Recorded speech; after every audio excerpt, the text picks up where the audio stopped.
Okay, I see it. Okay. Are you live? It says live stream, but don't. Oh, so you guys don't do the other type of recording, right? Con. That's cool right there, man. That's okay. So that means you don't do the YouTube. No, it's on YouTube. Oh, okay. So you okay. Anyway, so just to get off the bat. Also, you guys don't do the other type of recording, right? I can hear myself. So who else is there? Yeah. 1 second. Come. We always record on that. You don't do the YouTube. No, it's on YouTube. Oh no. Yeah, there's a delayed thing. I'm hearing what I said about 10 seconds ago. Yeah, no, we paused it. We're good now. We should be okay. I think so. Yeah. I'll get this pause YouTube. That's good. Yeah. You just pause. Well, wait a minute. So you got the YouTube. If you have the YouTube channel on there, all you have to do is turn down the volume, right? Yeah, I can turn it down. Okay, cool. I mean, you don't have to pause. You don't have to stop the YouTube, but just, Con. What else? Do I see all the streams? Yeah, it's supposed to use that screen. Not a full screen. You see the screen background. Small. There we go. There we go. That's a full picture now. Let's make that small.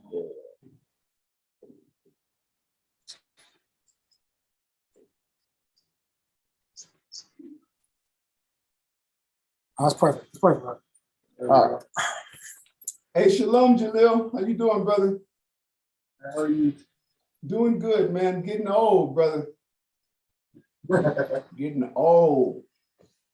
All right. Hey, Shalom, Elisha. I see all y'all brothers. So listen, the first thing we'll just get out of the way concerning fornication is that the Christian concept of fornication being that of premarital sex, that's not biblical.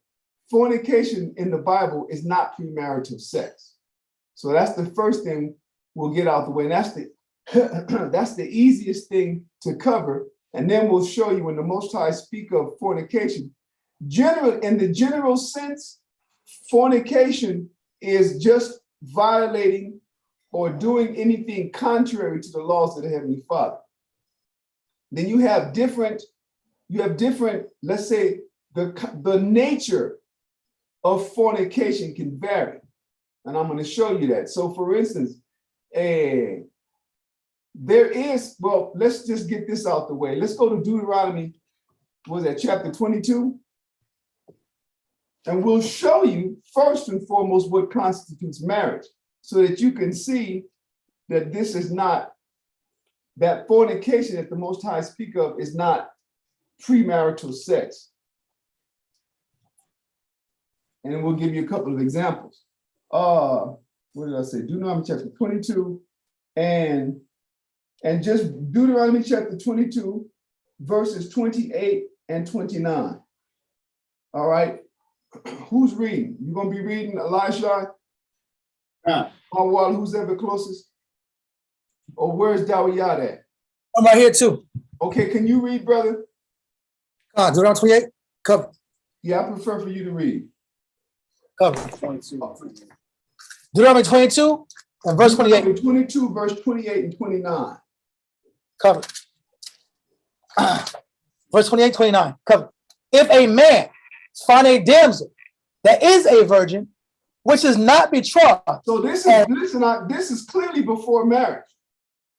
The term virgin is telling us that she is of marriageable age, but it says, which is not betrothed, meaning she's not promised to anyone.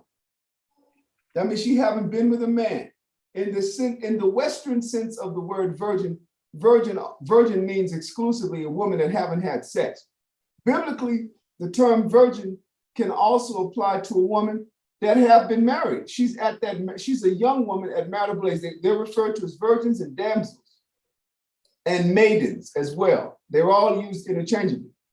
When the Bible speaks of whether or not she's if it's wanting to let us know that she hasn't been with a man, it goes on to say, neither has she known any man, like in the case of Rachel. Let's see, Isaac. Yeah, with Rachel, in the case of Rachel with Isaac. So here, this is a man meeting a woman. And so that means they haven't been together before.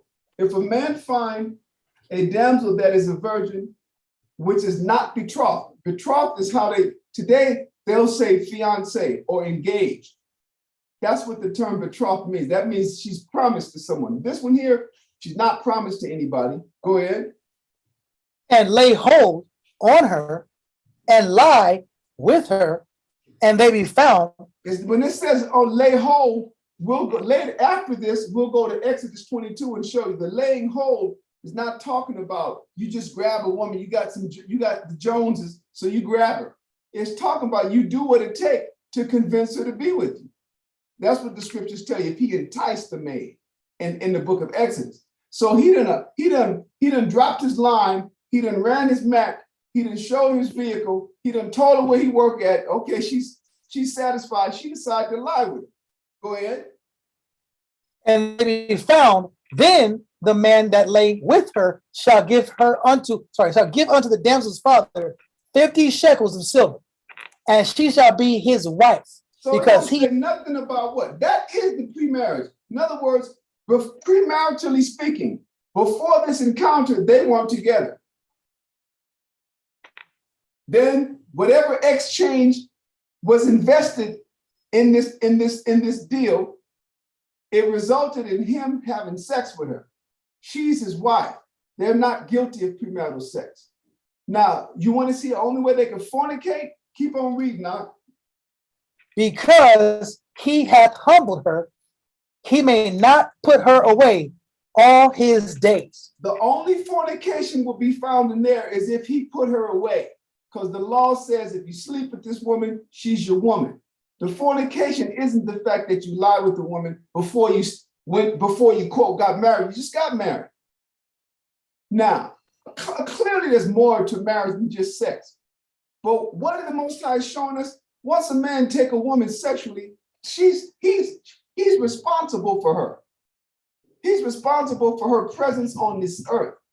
If he were to put her away unjustly, he have committed fornication. What is that? He have gone against what the law says about a man and a woman once they've been together conjugally. Conjugally. You understand? Huh? Conjugally. Yeah, I'm listening, bro. But listen, if this woman is betrothed, well, that's earlier on. There's so many turns and twists that it can take. But people think that the sex, because of religion, is the violation. It's not the violation. It's what takes place after or from the time that they've had sex moving forward. What they do determines whether or not they'll be in violation or be guilty of, quote, fornication. Not because they listen, we didn't read nothing about no preacher. We didn't read nothing about a large ass, church and a big wedding and all the groomsmen and the bridesmaids and all of that stuff. That's cultural. That's tradition. Depending on what tradition or culture you come from, they have a way of affecting, marriage. What do you call that? Receptions and all that type of stuff. But the actual nitty gritty deal is he done took this woman sexually. Now he's responsible for her presence on this earth. And if he were to put her away, that would be fornication. Why? Because he have deviated from what the law says concerning his specific predicament. Now, let's get some backup. Go to chapter 22 of Exodus, right? And I think that's verse 16 and 17.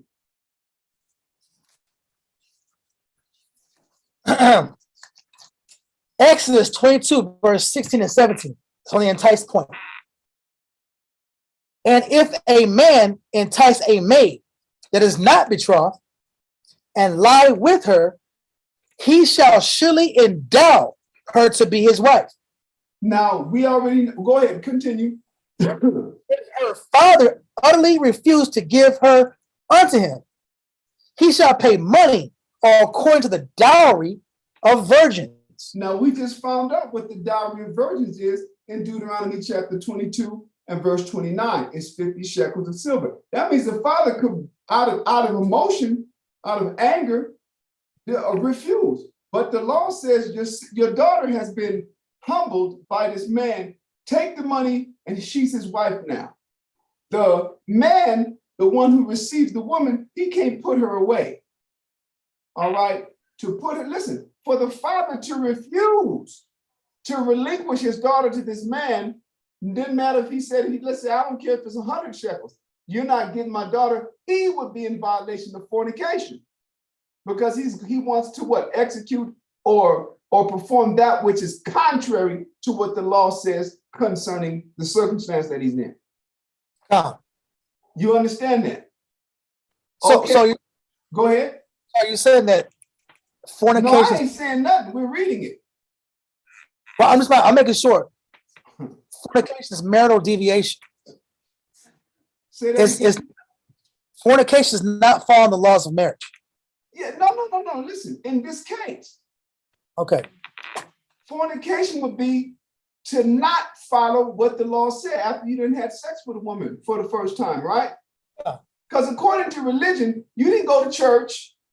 You didn't, listen, in this specific case, you didn't ask her father's hand in marriage. That's what that's the circumstance that this one is what is presenting us. Because culturally, our women's chastity was guarded by their fathers and their brothers, not even their mother. Their fathers and their brothers. That's why Simeon and Levi went and killed the whole damn kingdom of Canaanites because of what they did to their sister Dinah. The fathers and the brothers guarded the woman's chastity. And so let's say the man decided he didn't want to give up his daughter. He would be breaking the law. We're reading it. That would be fornication. Now, all of this that we're reading right here, the nature clearly is sexual, right? But then you got certain type of fornication that's not sexual in nature. For instance, if you read the dietary law in Deuteronomy chapter 14, we don't have to go. Let's go there. Go to Deuteronomy chapter 14. And brother, start off, what's that going to be at verse? Start off at verse 1, but the law actually begins like at verse 2, at verse 3 or something like that. God. Deuteronomy 14 and verse 2. 14 and verse 1. Go ahead and start off at verse 1. Deuteronomy 14 and verse 1. Ye are the children of the Lord your power. Ye shall not cut yourselves, nor make any baldness between your eyes for the dead. For thou art an holy people unto the Lord thy power. And the Lord hath chosen thee to be a peculiar people unto himself, above all nations that are upon the earth. So check this out, man. The Most High is telling you that there is a race or a nation of people that he himself holds superior. And it is us. Just happens to be us.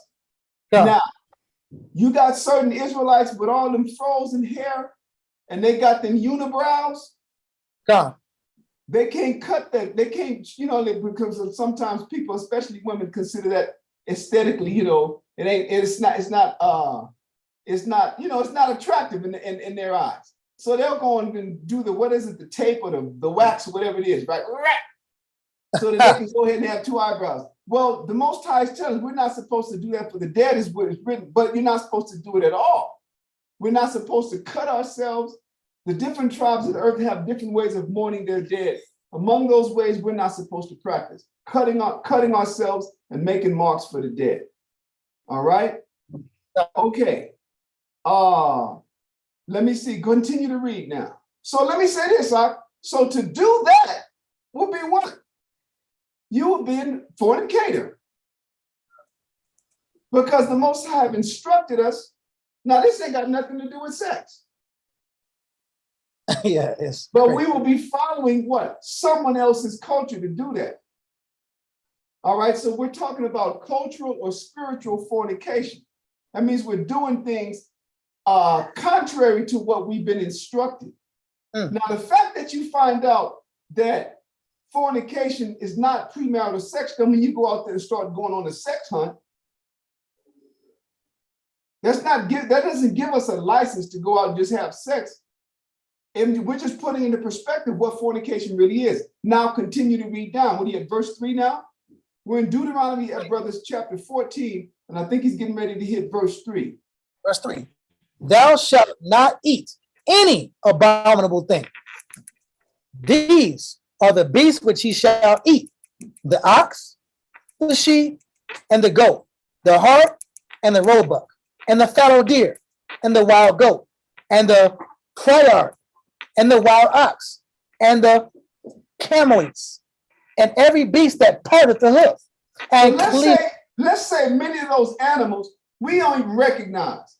Nigga just know zebra, cows, bulls.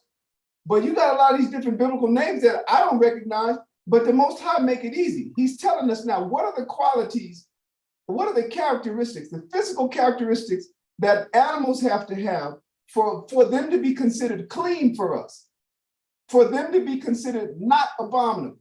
What does it go? Read it again. Read it. What were you going to read? It says every beast that parteth the hoof. That point? When it says every beast that parteth the hoof, that means you have those cows, they have a hoof, and you see it's a split hoof. It's split in two. That's a sign, that's one of the qualities that makes this animal clean for us to eat, but then it has to have two of them. Go ahead. Part the hoof and cleaveth the cleft into two claws. Go ahead. And cheweth the cud among the beasts. Like you see them animals that be constantly chewing, especially cows, they just constantly chewing. That is a cud. They eat their food. They got so many stomachs, they regurgitate it, they chew it up and continue to chew. That's chewing the cud. And then you have certain animals that chew the cud but don't part the hoof. Like you'll always see rabbits chewing, camels chewing. Camels be doing it and then spitting. But they don't part the hoof. They have to have both of those qualities. You don't need to know the name of the animal. That's real. Yeah, you don't need to know. That's why he's giving us that. You go, what you call that? I don't know, but it part the hoof and it's chewing the cud, kill it, just eat it, barbecue his ass. You can do that. Good food. Yeah, why the Most High made it easy on us. Remember, he won't scatter us around the world. There's certain animals we don't even know. What we'll do is we'll examine them and we'll look for these two characteristics. And if they have them, they're clean. But if they have one of those characteristics and not the other, then what? Then what? Continue to read out. And cheweth the cud among the beasts, that ye shall eat. Go ahead. Nevertheless, these ye shall not eat of them that chew the cud. Now listen to what he said. There are animals that chew the cud, but you still can't eat them. And he's going to tell you. Go ahead. Or of them that divide the cloven hoof, as the camel, and the hare, and the coney. The hare is just the rabbit species.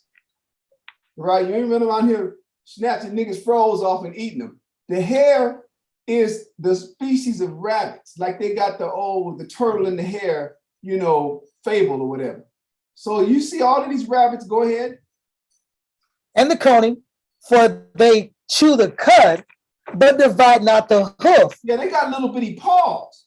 So the rabbit family, hares, conies, rabbits, they chew the cud. You see them constantly chewing, but they don't part the hoof, so we're not supposed to eat them.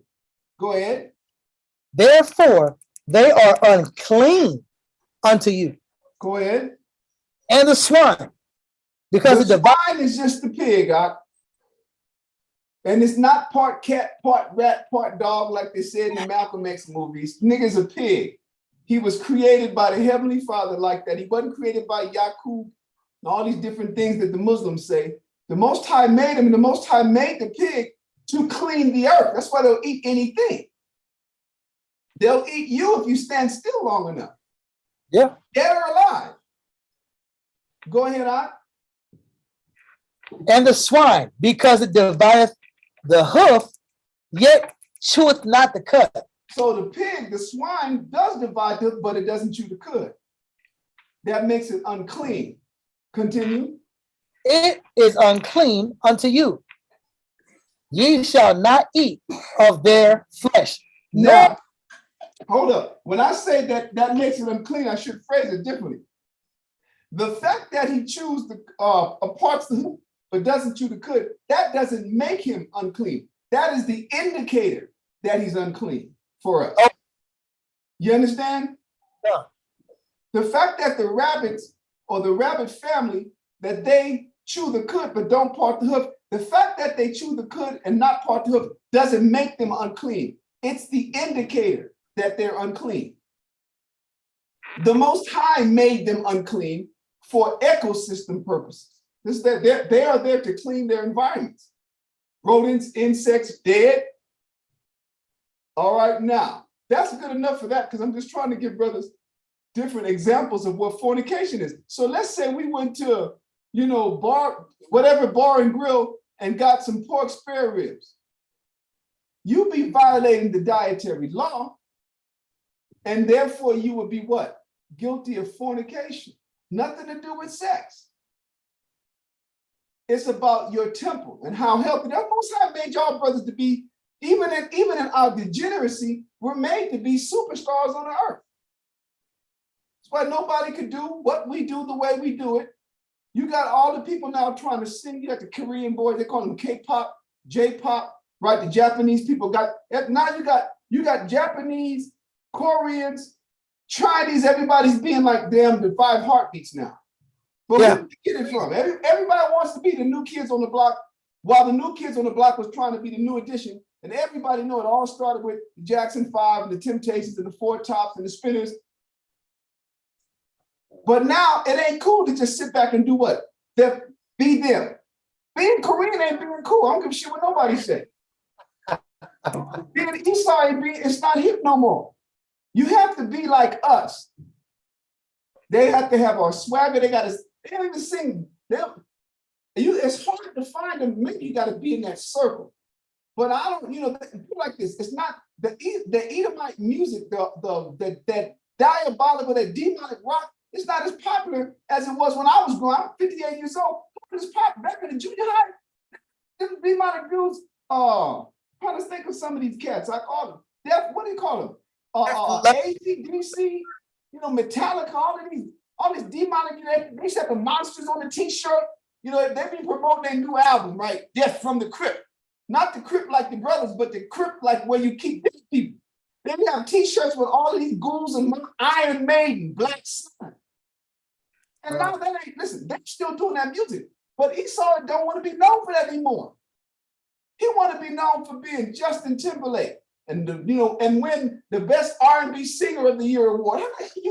Can you do what Sam Cooke did? Can you do what Marvin Gaye did? Nigga, you can't even do what Julio Iglesias did. You can't even do what Jose Feliciano did. Right? That's the truth. So the Most High have set us to be a certain way. And when we follow after the cultures or the traditions of the nations, and that those traditions go contrary to the laws, we're in violation of fornicating.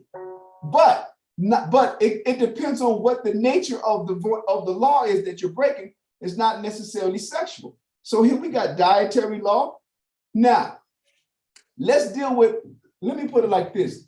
The most severest form of fornication is idolatry. That's the most severest form, not coming from me, coming from the eyes of the Most High. So we're going to read about that. We're going to read Ezekiel Chapter 16. We're going to start off, we're going to read a lot of this because this is going to give our little history, meaning the formation of us, how the Most High, raised us up from nothing. And then once we begin to be a beautiful and populous and powerful nation, enjoying the abundance and blessings that the Most High bestowed upon us, then we begin to what? We begin to be unappreciative and start following after the cultures of the nation that surrounded us. And the Most High is going to tell us about ourselves in this chapter. So go ahead. I'll start off at Ezekiel chapter 16 and verse 1.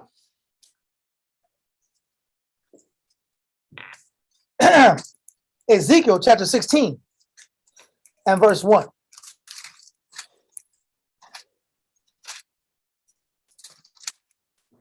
Again, the word of the Lord came unto me, saying, Son of man, cause Jerusalem to know her abominations, Go ahead.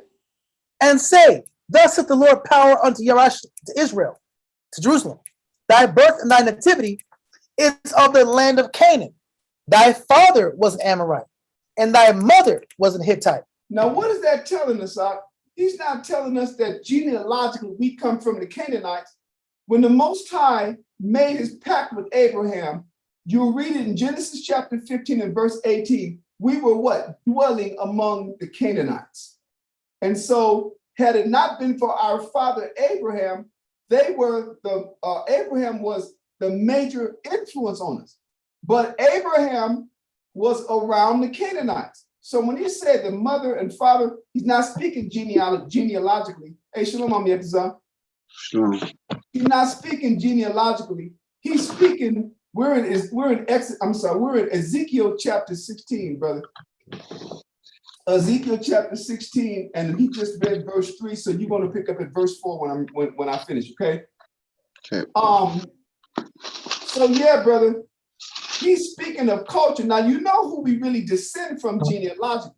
Genealogically, we are a distinct family that the Most High separated from the Chaldeans.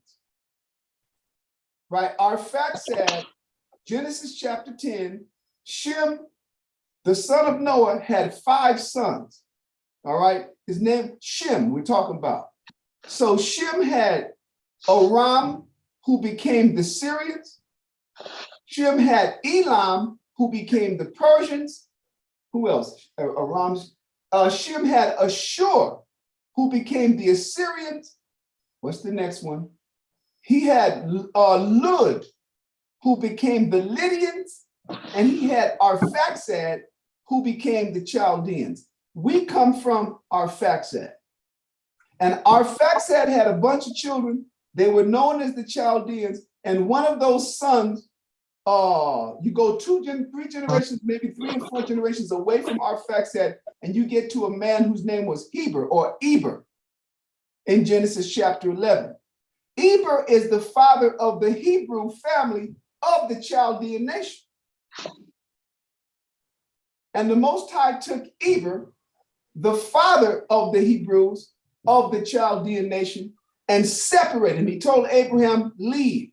Abraham, his father, Terah, his brother, Haran, Nahor. Haran died in the land of Chaldees. Nahor, Abraham, and Terah, the father, went to the land of Syria. The Most High called Abraham down from there, from away from Syria, and sent him down to the land of the Canaanites. And that's considered our nativity, because that's where the Most High made a pact with us. All right. Now I'm gonna show you all that. So this verse, that verse 3, I'm gonna get this up before you move forward. Go read Genesis chapter 15 and verse 18. You're gonna read verse 18 to the end. It's like 3 or 4 verses. Genesis chapter 15 and verse 18. In the same day, the Lord made a covenant with Abram, saying, unto thy seed have I given this land, from the river of Egypt unto the great river, the river Euphrates. You need to read a little bit louder, just a little bit out. The Kenites, and the Kenizzites, and the Cadmonites, and the Hittites, and the Perizzites, and the Rephaims, and the Amorites, and the Canaanites, and the Girgashites, and the Jebusites. So this is the place that the Most High is speaking of, and this is the actual moment. This is where the Most High made a covenant. The birth was what? The birth of the Most High selecting Abraham to what? To build himself a people from. That's what's taking place. So that's what Ezekiel chapter 3 is saying. It's not speaking of genealogy. It's speaking of literal, of philosophical influence. Go ahead, Art. Verse 4 now. You're in Ezekiel chapter 16 and verse 4. Ezekiel chapter 16 and verse 4. And as for thy nativity, in the day thou was born, thy navel was not cut, neither was thou washed in water to supple thee. Thou was not salted at all, nor swaddled at all. So he's speaking of as if a baby. He's saying nobody took you to clean you up. And so when Abraham got to the land of Canaan, guess who Abraham had been around? Abraham had been around his father Terah, who was an idolater. Abraham had been rolling with his brother Nahor, who was an idolater and who continued in his idolatry. Nahor, Abraham's brother, had a son named Bethuel. Bethuel had a daughter named Rebekah and a son named Laban. All right. And then Laban would have two daughters named Rachel and Leah. Rachel was the one who took Bethuel's what? Idol when it was time for Jacob to leave the land of Padan Aram. And I'm trying to show they were still, Abraham's family was completely in the Canaanite and the Babylonian idolatry. Yeah. And this was why the Most High called him out. So he's speaking of that process as what? As having not been cleansed. As if a baby, you know, when a baby's born, you got to clean all that blood off of them. You got to pinch the, what you call it, the umbilical cord, the navel. Yeah. The salting is talking about, literally, it's talking about like, it's like an antibacterial for newborns. This is what they did in the old days. So the Most High is taking us, he's taken us through the history of when he first reached out, what state he considered us to have been in. Go ahead. Verse 5. None I pitied thee to do any of these unto thee, to have compassion upon thee. But thou wast cast out in the open field, to the loathing of thy person in the day that thou was born. Now, in order for you to understand that verse, you'd have to read the Josephus and you'd see what happened, why Abraham had to leave the land of Chaldees, why he had to leave home. Because Abraham was the one person that was pushing the Most High and trying to tell people that we don't honor the stars. The stars and their circuits demonstrate that they are the creation of a designer. And the very fact that you can know every 3 months that this group of stars come out and all of this stuff, it shows you that the stars, whoever made them, was made to serve man on earth. We're not supposed to worship them. We're supposed to worship the ones whose hands made them. Brother, they ran him out of the land of Chaldees. That's why he left. So when it says none I pitied thee, you have to read the history on how all nations held us in disdain for our practices, for daring to believe in this one God.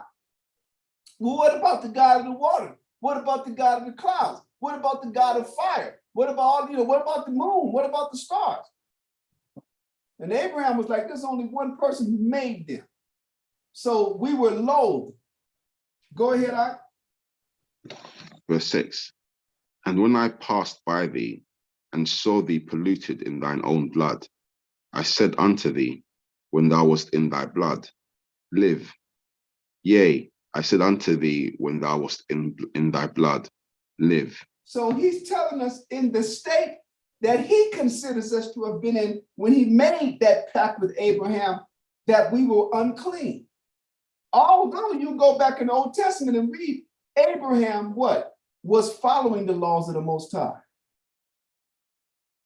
But because Abraham was in the midst of all of these, what? All of the various idolatrous cultures. So here he is in the land of Chaldee. Today, Chaldee would be like southern Iraq, so many kilometers north of the Persian Gulf. He went all the way up the Euphrates into northern Syria, idolaters. The Most High sent him all the way down into the land of Canaan, south, idolaters. A famine came on the land, he had to go to Egypt, idolaters. We were surrounded, the Most High's name wasn't in the earth. So the Most High said, I'm going to choose you and I'm going to bring you alive. I'm going to make you live. And he's going to describe a process that is analogous to of our forefathers having received the law and been cleansed thereby. Go ahead, brother. Read on down. Call your verse up. Ezekiel chapter 16 and verse 7. I've caused thee to multiply as the bud of the field, and thou hast increased and waxen great, and thou art come to excellent ornaments. Thy breasts are fashioned, and thine hair is grown, whereas thou was naked and bare. Yeah, so now he's talking like, listen, remember, we're the Most High's bride. The men of Israel collectively are his woman. He tells us that. Like it says in, what is it, Jeremiah chapter 3 and verse 14, turn, O backsliding Israel, for I am married unto you. So he said, after I was through with you, you was a beautiful woman, your breast was all voluptuous, you had beautiful hair. When I found you, you was naked and bald-headed. That's what naked and bare means. Because nobody want no bald-headed woman, unless, you know, the people today, everybody think that that's, you know, all of them hoes from, what is it, Black Panther? Right? All them hard-ass black women. What kingdom on the face of the earth whose top-notch elite forces are bald-headed women? Let's be real. That was all about that was literally about disdaining Israel. Nigga, you go to Wonder Woman, and there's a whole bunch of long-haired chicks running around in bikinis shooting arrows miles away, right? Hunters. Still look feminine as could be. But when you came to Wakanda, not so much as to even fake it with a weave. But anyway, I digress. The point I'm trying to show you is the Most High, he's telling us, my beauty is due to, your beauty is due to me. When I found you, you were naked and bare. That's how he describes it. Continue. So now what is he doing? That was just verse 7. In verse 7 now, he's going to talk to us like a man talks to his woman. Because that's what we are to him. All right? Real quick, I'm gonna justify that. 2 verses. The first one I want you to get on the inside is Jeremiah chapter 3 and verse 14. Read that.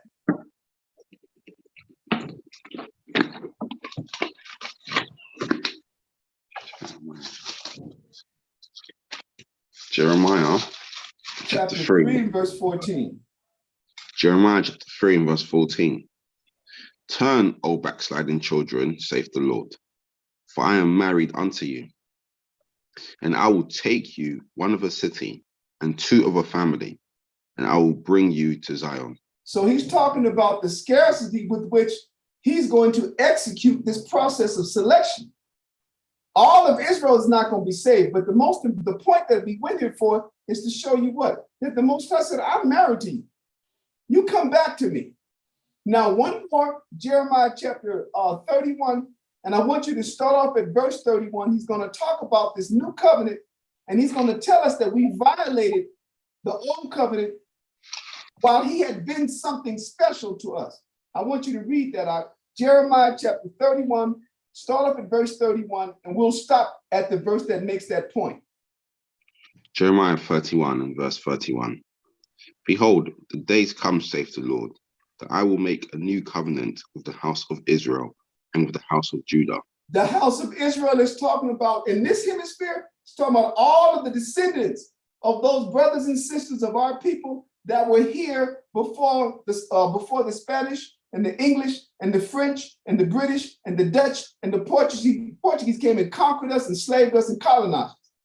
That's the kingdom of Israel. 9.5 tribes, and that's who the Most High used to punish us. He said, I'm going to make a new covenant with the house of Israel, and with who else? And with the house of Judah. The house of Judah, the kingdom of Judah, the three tribes that remained in Jerusalem at the time that Christ walked the earth, 37 years after Christ died, rose, and ascended, the Most High had the Romans destroy and completely level Israel, level Jerusalem, and extinguish the Israelite civilization. Those 3 tribes, Judah, Benjamin, and Levi, known collectively as the kingdom of Judah, fled into the continent of Africa. We dwelt there for about 1,400 years. And then the Most High had the indigenous people of the continent of Africa and the Arabs sell us all over the world. By the transatlantic slave trade, the Most High sent the kingdom of Judah to the Americas. By the Sahara and Red Sea slave trade, the Most High sent us up into the Arab world and the Far East, China and Japan. People don't know that. By the Indian Ocean slave trade, the Most High sent us from Southeast Africa all the way into India and Indonesia and all the islands of the South Pacific. So he said, now I'm going to take you and I'm going to make a new covenant with you. Read it again, Amayetazar. Verse 32 of Jeremiah 31. Not according to the covenant. So verse 31. Behold, the days come, saith the Lord, that I will make a new covenant with the house of Israel and with the house of Judah. Not according to the covenant that I made with their fathers. So today, those two people today are called, loosely referred to as Indians and Negroes, or First Nations, moving forward, right? When we first got here, Indians and Negroes, then they went from Negros and niggas and Indians and noble savages, and now they're First Nations people and African American. It's the same people. He said, I'm gonna make a covenant with you. Go ahead, Art. Verse 32. Not according to the covenant that I made with their fathers in the day that I took them by the hand to bring them out of the land of Egypt, which my covenant they break, although I was an husband unto them, saith the Lord. Stop right there. You see that? He said, this new covenant is not going to be like the old covenant when I brought your fathers out of Egypt and I led them by the hand, and they break that covenant, although I was a husband unto them. The Most High referred to us as his husband. And so now, finish that thought. That's the end of it. Oh, that was it? That was the end of verse 32, yeah. Thank you. That's all I wanted. I just wanted to use those two verses, Jeremiah chapter 3 and verse 14 and Jeremiah chapter 31, verse 31 and 32 to show the spirit in which the Most High is communicating to us in Ezekiel chapter 16. He's talking to us as this nation who he made his bride, this nation who he made his woman. And now this woman have what? Have cheated on him. This woman have committed adultery and dishonored her husband. That's where he's coming from in Ezekiel chapter 16. So go back to that, Amayetazar, and pick up at that verse. I think he was getting ready to hit verse 8. Yep. Ezekiel chapter 16, verse 8. Now when I passed by thee and looked upon thee, behold, thy time was the time of love. The Most High said, so here you is, nobody cared about you. And when I saw you, I fell in love with you. He's talking about Abraham. He said, man, it was love at first sight. Go ahead. And I spread my skirt over thee and covered thy nakedness. Yea, I swear unto thee and entered into a covenant with thee, saith the Lord power, and thou becamest mine. So we just read that in Genesis chapter what? 15 and verse 18. And the same day the Lord made a covenant with Abraham and said, unto thy seed will I give this land from the great river of Egypt all the way to the Euphrates. And then he named all those nations, because why? Because that was their land and he was giving it to us and them as a possession to us. So now we're at that point. He said, man, I fell in love with you. I spread my skirt. His covering is talking about the laws. All right. Read on down, Amayetazar. Verse 9. Then washed I thee with water. Yea, I thoroughly washed away thy blood from thee, and I anointed thee with oil. So the anointing, what does that represent? The anointing is the establishing of the priests. All you got to do is go back and read Exodus chapter 24 and moving forward. And the Most High sets up the priests in chapter 20. The Most High makes a covenant. He brings us into the covenant, meaning Abraham is where it first began. That's Genesis chapter 15. Isaac, the Most High picks up with Isaac in Genesis chapter 26. In Genesis chapter 40, 42, the Most High picks up with Jacob. We go down into Egypt. We're there for 215 years. of those 215 years, approximately 144 years we be enslaved. The Most High brings us out. And in Exodus chapter 25, he makes a covenant with the whole nation now. That's what happened. Go ahead. Verse 10. I clothed thee also with broidered work, and shod thee with badger skin, and I girded thee about with fine linen, and I covered thee with silk. He's talking about how he began to provide for us, and we were literally y'all ever read the book of Judith? The book of Judith, it tells you that the women were so fine, the Assyrians were like, man, we can't let none of these men live. We got to kill all of them and take their women. And all they did was see Judith, and they said, do you see the type of women that the Jews have? Because the Most High, he saw the men like that. The Most High made the women for you, but he made the men for himself. He tells you that in the book of Ezekiel. He said, the flock of my pasture are men, and Judah is my special plant. In the book of Psalms, he says, in the day when I brought them out of Egypt, Israel was one thing, but Judah was the pride of me. That's what he tells you in this book. Nobody want to read the Old Testament. Everybody shoot, stop. They want to roll the dice and go past this, past that, and go straight to Jesus. But you can't do that. You have to understand why Jesus came. And you'll read it. He came for you and you only and you exclusively. Talking about the Israelites, huh? So this is the Most High telling us all that he poured into this nation to beautify it. But once again, he's talking like a man toward his woman that has been dishonored by her. Read on down. Verse 11.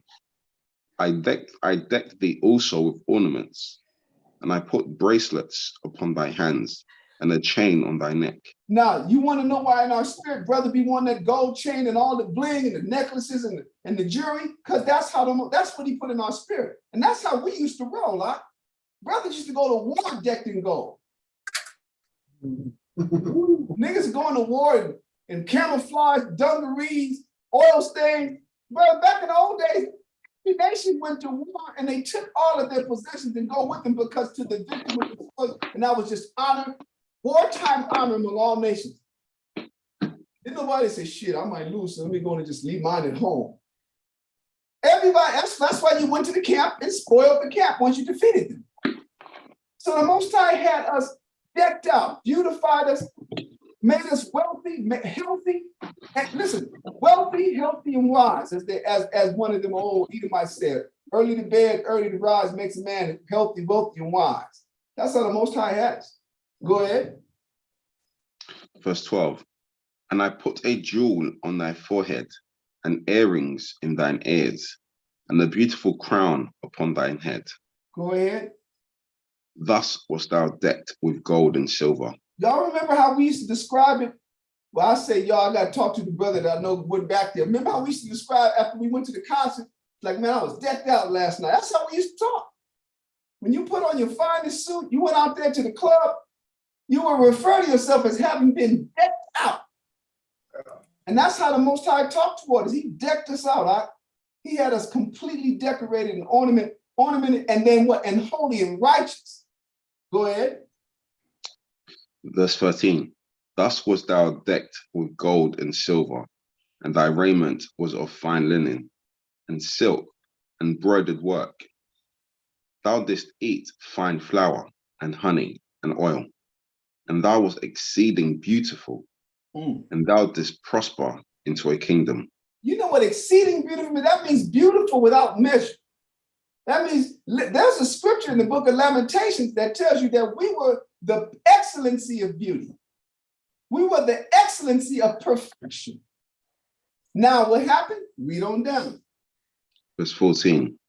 And thy renown went forth among the heathen for thy beauty, for it was perfect through my comeliness, which I had put upon thee. So the Most High said you became famous all throughout the world because of my beauty that I put on you. Now, I'm going to use the restroom, come back, and we're going to get into the change.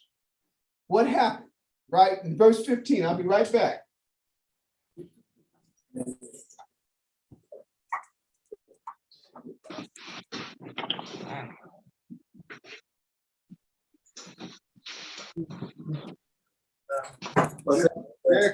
Yeah, decked out. You know, I thought it was I thought it was simple for a man to have earrings, but I guess not, huh? No, I ain't been wearing mine. it made it a woman thing. Back to man.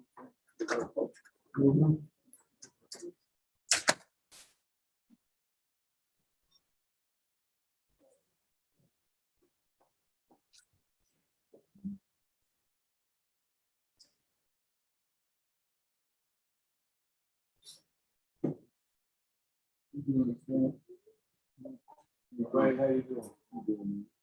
Because everything, on the night, I thought I was going to do 2 of them on there. So I got those 2, put the 2 partners on. 2 more times. Put on tomorrow. I mean, on the way them balancing what I had.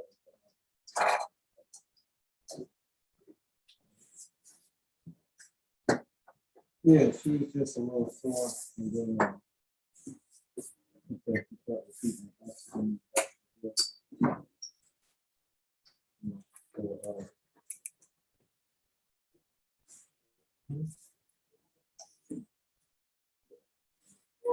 no, the lady today.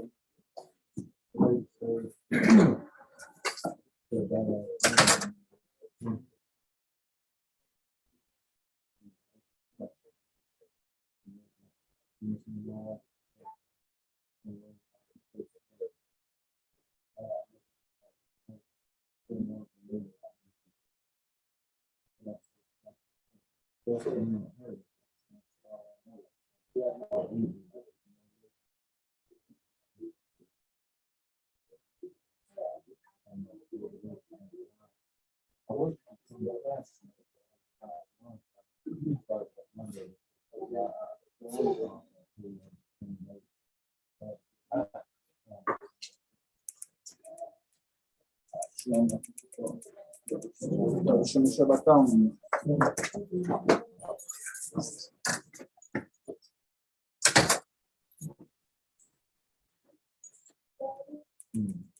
we're gonna ride in the morning.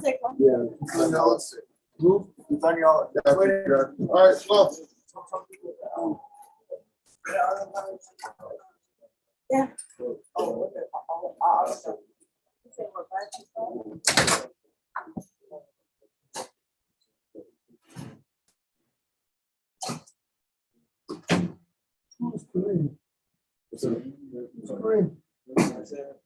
So. I'm on. I'm on. Oh, yeah, I'm on. I'm here all the time. I've been coming for about 2 months now. I'm actually right here from New Mexico. Yes, sir. Always ask me where the sister that was here says your wife. Oh, yeah, well. I didn't know who I was like, who's Kareem? You. I know who Kareem is now. Yeah. Okay. Yeah. It's not too expensive. No problem. I know who Kareem was. I know who Kareem is now. Well, bro. All right, y'all ready? God.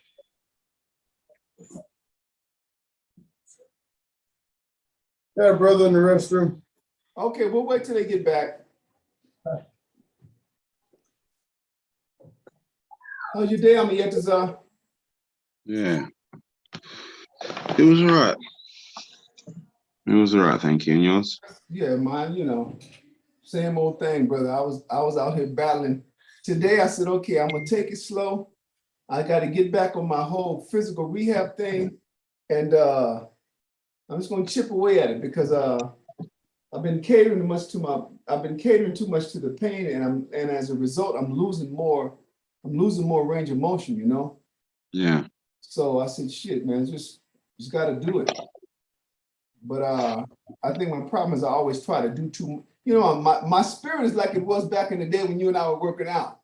My body is like, no, brother, them days is over. So I always end up doing too much, you know, out of my zeal, enthusiasm, and it don't be a tired thing. It don't be an energy thing.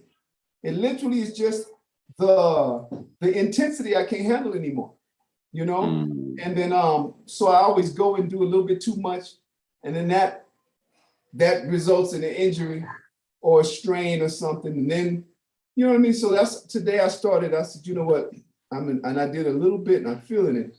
But I want to get back to where I can just move and be comfortable and flow like I used to without having to think about my moves. And if you go to pick something up, you got to do it a certain way. In other words, you know, just that's what my day was about. I said, okay, I have to make a decision. You know what? Just chip away at it. Stop trying to get it done today.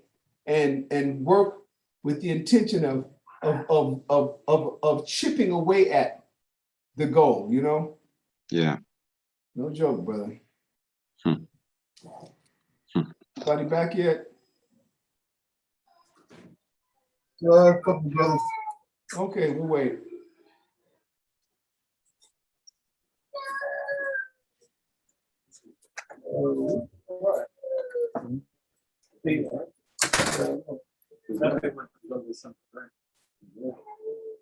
Okay.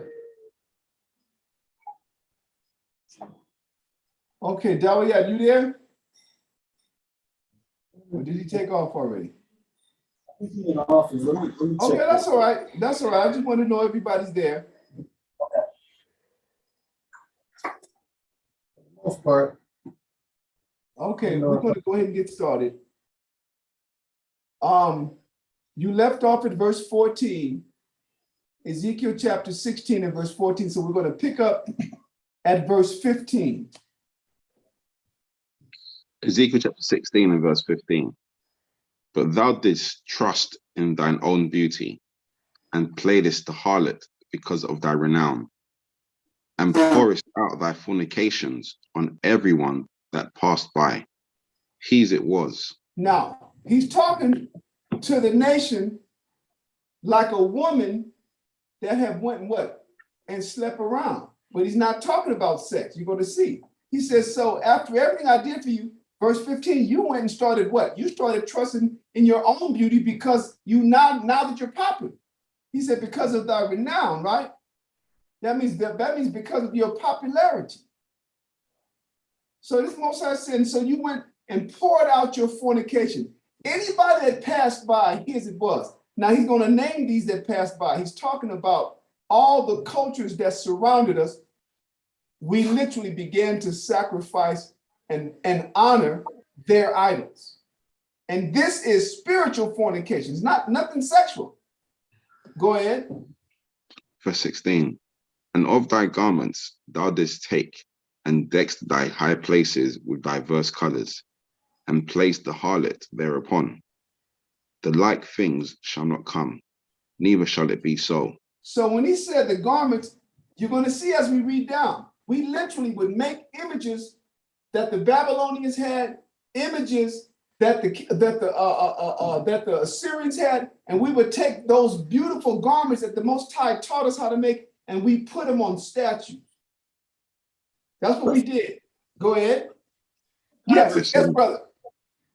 What's diverse? Diverse means different. D-I-V-E-R-S, diverse is a way of saying different or various. Okay. I'm going to show you. Let me look up on this dictionary real quick.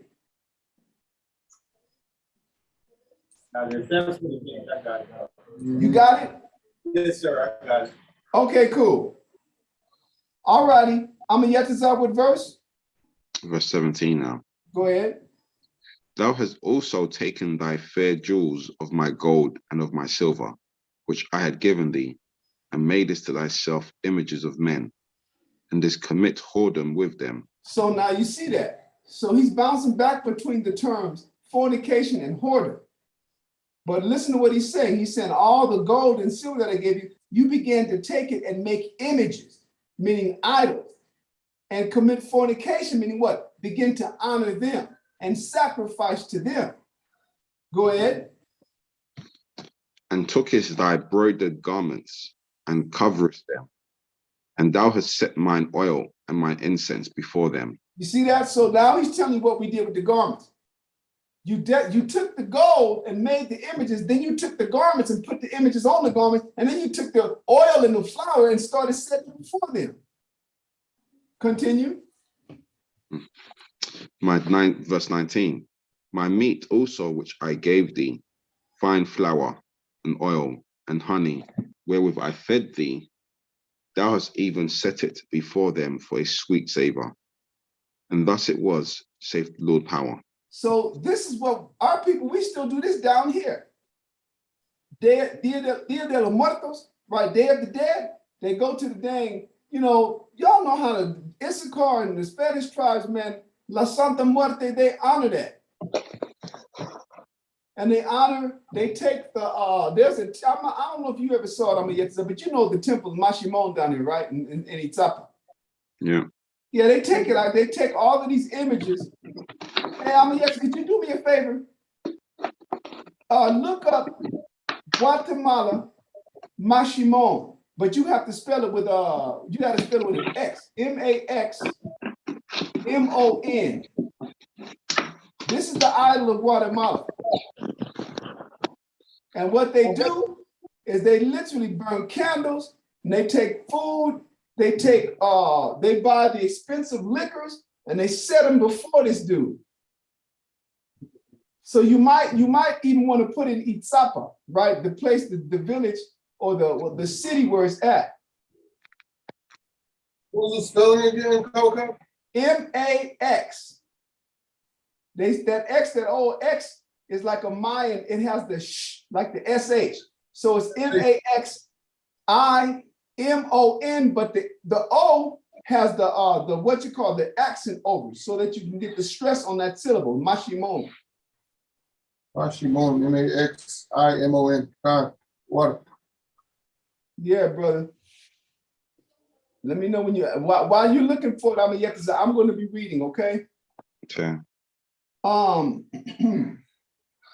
Verse 20. Now listen to this, y'all, because this is where our people be getting angry, and they think that, let me see what he got real quick.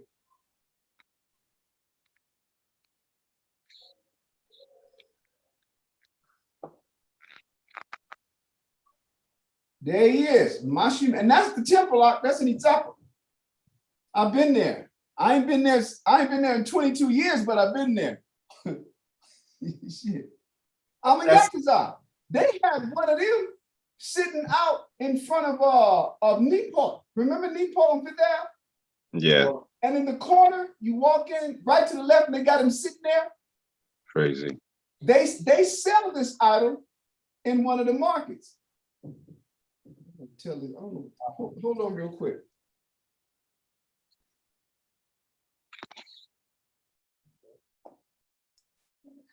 I don't know. Yeah, I'm in class right now. Got to be in the zone to be worse than I'll be open if you on the phone. You want me to call you on Facebook? Is this Facebook right now? Yeah, they did us too. Yeah, Western Wines, they did us too. You're in Spanish, you're in something. Okay, I'll do that. I'll call you in the morning or something. Right. Okay. That's all us. Yeah, man, yeah. Okay. Thank you, Amiyetsa. You can let it go now. Mashimon. Now, let me say this. He started off as one of the Catholic patron saints. And the Mayans up in Itzapa, in this state called Chimaltenango, started worshiping him. And they sent officials from the Catholic Church down to deal with that. And the Indians said, "The hell with you and the Pope." And so that town got excommunicated because they made that, it was initially a Catholic patron saint. And they began to honor it above the church and above the Pope. And then so they've been excommunicated. The point is, everywhere where you go, Israel has something like that. That's what we now. In America, it's different. It's Beyonce, it's Jay-Z, it's a car, it's a football player, it's it's LeBron, right? It's an actor. All those are, and they tell you that because you have people aspiring to be them, and they call them what? American Idol. You get to go on a show, showcase your talent to see if you can become a future what? A future icon, a future idol. Then you got other places, where the nature of the idolatry is in statues as well, like India and all the other places. So yet as I read that verse 20.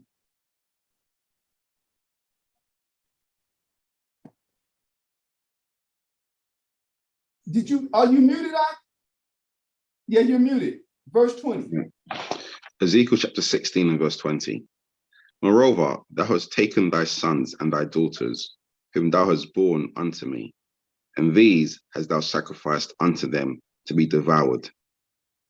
Is this of thy whoredoms a small matter? Now, listen, he said, of all of your whoredom, you have taken the sons and daughters that you bear, and you sacrificed them to those statues, upon whom you put the clothes I gave you, before whom you put the food I gave you, before whom you burnt the incense that I gave you. Not as though that was enough. You went and killed the sons and daughters that I gave you. Go ahead. Verse 21. That thou hast slain my children and delivered them to cause them to pass through the fire for them. Brother, we were taking infants and burning them alive. And see, people be wondering why we have it so hard in the world, Western Hemisphere. I'm gonna speak concerning the Western Hemisphere. And we have a hard time dealing with watching movies that depict slavery. We get mad, niggas want to boycott. They can't stand watching Mel Gibson's Apocalypse. You see them cutting out hearts. Brothers, that's what we were doing. And today we're doing it, but it's abortion clinics. It's the same thing. And why? Because the little thing is inconvenient now. You ain't had no plans. I had plans, and you keep getting pregnant, going to the club with different dudes. Yeah, I was gonna go. No, you weren't gonna go to college because you went to college and got pregnant your first semester. That's the dynamic that takes place. So they're doing it for the same reason. They're doing it for the benefit of what? Of convenience. They're doing it for the benefit of being able to continue with their life. That's all. Oh, this is not going to work with my career. And then we wonder why the Most High, killing us in the streets. Why the Most High have all type of, you get 1 year, 9 cops will beat down some brothers and kill them, and then you'll hypocritically ignore the thousands that's being killed every month in Chicago or DC or Baltimore or Chicago or Los Angeles. That's us. That's us killing us like we was killing us back then. So the Most High is angry at us for this behavior. So this is what he did. He scattered us all around the world and said, you know what? I'm going to have these people brutalize you. Because we were brutalizing our children. Think about, imagine burning an infant alive. Imagine getting psychologically acclimated to the screeches of a child. Have you heard anybody burning alive? There's certain things you can hear and you won't be right in the mind for about 6 months. And we grew acclimated to that. Read on down on Yetazar. Verse 22 of Ezekiel chapter 16.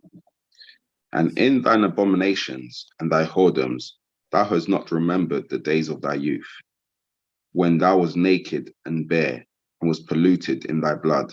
So while we were doing all of these things, now remember, what is he doing? How did he open up this discourse? He opened up this discourse in verse 15 by describing what we did as what? Pouring out our fornications. So everything that he's mentioning, he's describing the fornication that we poured out. And it was idolatry. Because that's the most severest form of fornication that the Most High views, is idolatry, witchcraft, all of those, what he referred to as abomination. We just read in that verse, right? He said thy abominations, and in all thine abominations and thy whoredoms, thou hast not remembered the days of thy youth. That means you didn't remember what? When I took you guys, what state you were in, when I picked you up and made you mine. Read on down. Verse 23. And it came to pass after all thy wickedness, woe, woe unto thee, saith the Lord power. The term woe means calamity, misery, distress. He said, I'm bringing woe on you. Like people say, woe is me. That's what they're saying. They're saying I'm suffering. It's like a cry of suffering. Go ahead. Verse 24. That thou hast also built unto thee an eminent place, and has made thee an high place in every street. And it tells you that's what happened during the time of Solomon. Solomon had 1,000 women. It says 700 wives, 300 concubines, and every wife, all 700 of them, he made temples for, and idols and groves. That's a whole lot of idols. That's tripping. And that, listen, that's the churches today. Go ahead. Verse 25. Thou hast built thy high place at every head of the way, and has made thy beauty to be abhorred, and has opened thy feet to everyone that passed by, and multiplied thy whoredoms. So he's painting a picture of a wife who was married, and the level of dishonor that she's betraying her husband with is as if she didn't open her legs to everybody. Listen to that. He's to open your feet to everybody. But he's not talking about sex. He's talking about idolatry that included the extreme of child sacrifice. Go ahead. Verse 26. Thou hast also committed fornication with the Egyptians, thy neighbors, great of flesh, and has increased thy whoredoms to provoke me to anger. That means what? That means we started following the Egyptian idolatry. When he said we committed fornication with the Egyptians, we committed fornication with the Chaldeans, we committed fornication with the Syrians, he's telling these are the cultures whose idols you began to worship. These are the idols for whom you left me. Like a woman leave her man and go and start being with any other man? Read on down. Verse 27. Behold, therefore I have stretched out my hand over thee, and have diminished thine ordinary food, and delivered thee unto the will of them that hate thee, the daughters of the Philistines, which are ashamed of thy lewd way. Listen, so he's telling us now, and this is why we live hand to mouth, huh? This is why we live paycheck to paycheck. And in order to grow, let's say in order to arrive or achieve more than the dynamic of living paycheck to paycheck, in this system, you got to be more wicked. Because the Most High punished us with scarcity. That's what Deuteronomy chapter 28 is about. The punishment that he imposed on us, that he levied on us, his judgment, it affected our livelihood with what we sustained ourselves, our material wealth. It affected our safety. We're no longer protected from people that hate us. It affected our health. We're among the most unhealthy people on the damn planet. They always talk about Black, Hispanic, and Native American, high blood pressure, all the things, high blood pressure, diabetes type 2, cancer. The Most High said he was going to hit us with sicknesses that wasn't even in Egypt. Inflammation, consumption, arthritis. What the inflammation is? Arthritis is inflammation of the joints. Consumption is any disease that eats you away. They call that cancer today. This is what we die of. And all of that is in Deuteronomy. Then he said, I want to heap more plagues on you. I'm going to make it so that you hate each other. That's why it says the man that is finger of his eye shall become evil to the wife, toward his brother, the wife of his bosom, and his children, which he shall lead. And everyone knows, especially the black people, we're characterized in movies and everything else for what? From homes that have no fathers. That's all in there. The Most High said that woman, her eyes are going to become evil toward her husband. That's why black women can't. That's why Israelite women can't stand Israelite men. That's why they want to look like all the other nations. That's why they find everybody else handsome and not us. He said, but not only is her eye going to be evil against her husband, he said, I'm going to turn her against her own children, the ones that come out from between her own feet. And that's what we see.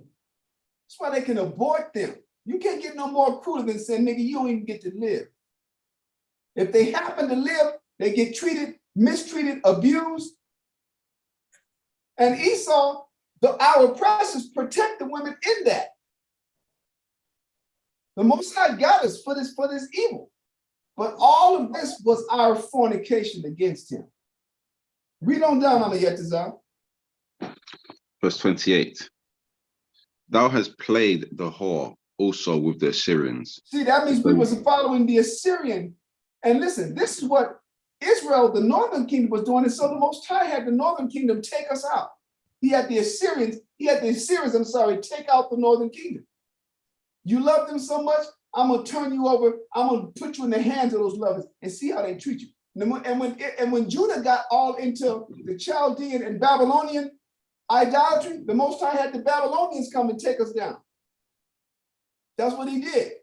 He rubbed our face in our mess. Read on down, huh? Verse 28. Thou hast played the whore also with the Assyrians, because thou wast unsatiable. Yea, thou hast played the harlot with them, and yet couldst not be satisfied. We were mad and insane about and let me say this, y'all, we need to be clear on this. This is talking about the men of Israel. This is talking about the kings. You gotta do is go back and read from Solomon, was that 1 Kings chapter 11, all the way through the 2 Chronicles chapter 36. And it's just back to back to back idolatry. And then every now and then one king will pop up that he said he did good in the sight of the Lord. Then you'll have 3 or 4 evil ones and then one good one. And then it got to the point where it was all evil. And by the time you get to 2 Chronicles chapter 36, the Most High says, you know what? I'm ready to fulfill my word that I spake through Jeremiah. I'm going to have the Babylonians come and take these people down and exile them. I'm going to chop them up in the streets. The young are going to die in the streets. The virgins are going to mourn. The young ones are going to go into captivity. He tore us up out. And he used the people whose idolatry we practice to do it. Go ahead, verse 29. Verse 28 said, you couldn't be unsatiable. It literally means not being able to be satisfied. And this is talking about idolatry, but he's talking like, listen, remember, he's speaking like, in terms like a woman, like a damn nymphomaniac. He's speaking like a woman who can't get enough of sex, but not with her husband, can't get enough of sex with strangers. Then we got insatiable in it. That means we couldn't be satisfied. Go ahead. Verse 29. Thou hast moreover multiplied thy fornication in the land of Canaan unto Chaldea, and yet thou was not satisfied herewith. Hey, listen up. That means everything from all the nations that used to be in the land of Canaan, all the way to Chaldea. Chaldea is our old homeland. That's Babylon. That's Mesopotamia, between the Tigris and the Euphrates rivers. He said everything that could be to all the nations, gods, from Canaan to Euphrates, from Canaan to Chaldea. That means we was practicing the Moabites idolatry. We was practicing the Ammonites idolatry. We was practicing the Egyptians, he done already said. We was practicing the Assyrians, he done already said. Go ahead, Art. Verse 30. How weak is thine heart, saith the Lord power, seeing thou doest all these things, the work of an imperious, whorish woman. And imperious, the men were acting like a bunch of imperious, whorish women. He said, how weak is your mind? The heart refers to the mind. How weak are you? And so the church don't talk about this. They don't talk about this level of fornication. And you know why? Because they're one of them. That's why the church don't talk about fornication. The greatest fornication on this planet right now for us is Christianity. People don't know that's the most popularized idolatry because people think that they're doing right. They're calling everybody else heathens, but they're lumped up in the heathenism with them. It's the doctrine of lies that's designed to make you believe that you're pleasing the Heavenly Father. That's lethal and that's deadly because people with all their heart believe that they're doing the right thing. And Jesus died. Jesus didn't die. He don't need to die for everybody. Everybody didn't sin against the Heavenly Father. Christ died for the sins of the world. No, he didn't. It tells you that he what? He came to be a sacrifice and to give repentance to Israel. Another verse says that he redeemed those who were under the law. That's all in the New Testament. That he redeemed them that were under the law. So everything that our people have been taught is the right way concerning religion, the Most High didn't even give, let alone Israel, he didn't extend no religion to mankind. Religion in and of itself, the nature of religion is idolatry. The Most High didn't give nobody religion. He gave us laws, statutes, commandments, and judgments. And the judgments are what course of action to follow if someone have broken any of the laws, statutes, and commandments. That's what a judgment is. And so the judgments range from compensation to working, being sold off into captivity, or death. Those are the judgments. If a man lie with mankind as he lies with a woman, both of them have committed an abomination. They shall surely be put to death. That is a judgment for the offense, for the abomination of sodomy. Two men consorting as though one of them were a woman. But then the Most High have other judgments that don't result in death. Right? You steal something, if it's certain cattle, you got to give back threefold. If it's another cattle, you got to give back sevenfold. All of that you'll find in Exodus through Deuteronomy. Those are his judgments. That's what he gave us. He gave us a way to what? To treat each other justly and fairly. That's what he gave us. He gave us laws that what? Taught us how to maintain our health, our physical health. That's what the dietary laws are for. Ain't religion. That's from keeping niggas and Hispanics from having high blood pressure and type 2 diabetes and cancer. That's what the dietary laws is for, is to keep us from where we arrive, eat pig feet. That ain't religion. Nigga, that's a health plan. Oh, I gotta get my health plan. You got a health plan. You won't follow it. But you rather go and give the money to the white man, then he'll give your ass cancer, then turn around and charge you to treat you, to kill you with the cancer treatment. That's what he's doing. But the Most High didn't give us religion, he gave us a health plan. And we just read a little bit of it in Deuteronomy chapter 14 at the opening of class. That's our health plan. That's what I've been using. Yeah, every now and then I find myself needing to get some trauma stuff worked on. I had broken ribs and bone spurs and things like that, strained, torn muscles. And even the diet have helped me to heal faster than if I was eating pork and shrimps and crabs and lobster. Because that's what the diet is for. First thing that the diet does is keep you alive. The second thing that the diet does is what? Is help you to grow healthy and strong. The third thing that the diet does is what? Is help you to what? Heal and mend. And then after a certain age, once you've gotten past the age where you're not going to physically grow taller or wider or whatever, then it's what? It's maintain you in your optimal health. That's what the dietary law does for us.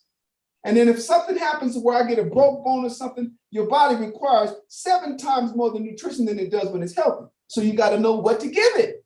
Oh, it's a broken bone? All right, let's go ahead. Maybe we got to load you up with the calcium products, food as well as milk. Oh, you got strained ligaments? You got torn muscles? You're going to have a whole bunch of protein and bone broth with different things that produce collagen, that feed and strengthen your ligaments and your tendon. All of that is diet.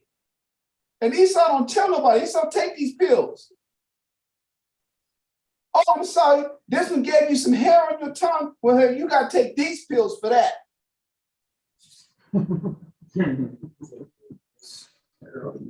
That's just a little side effect here. Listen, that's the medicine that did that. It was a medicine for ulcers called Tagamet.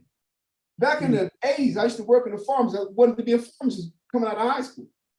And there was Tagamet 400 milligram used to make hair grow on people's tongue. That was initially for ulcers. So they took Tagamet and they made another concoction that went with isopropyl alcohol, a few other things that you filter with, like a coffee filter, and they started making that for men that were balding. Because it did make hair grow on your tongue. So they said, well, let's put it on your head.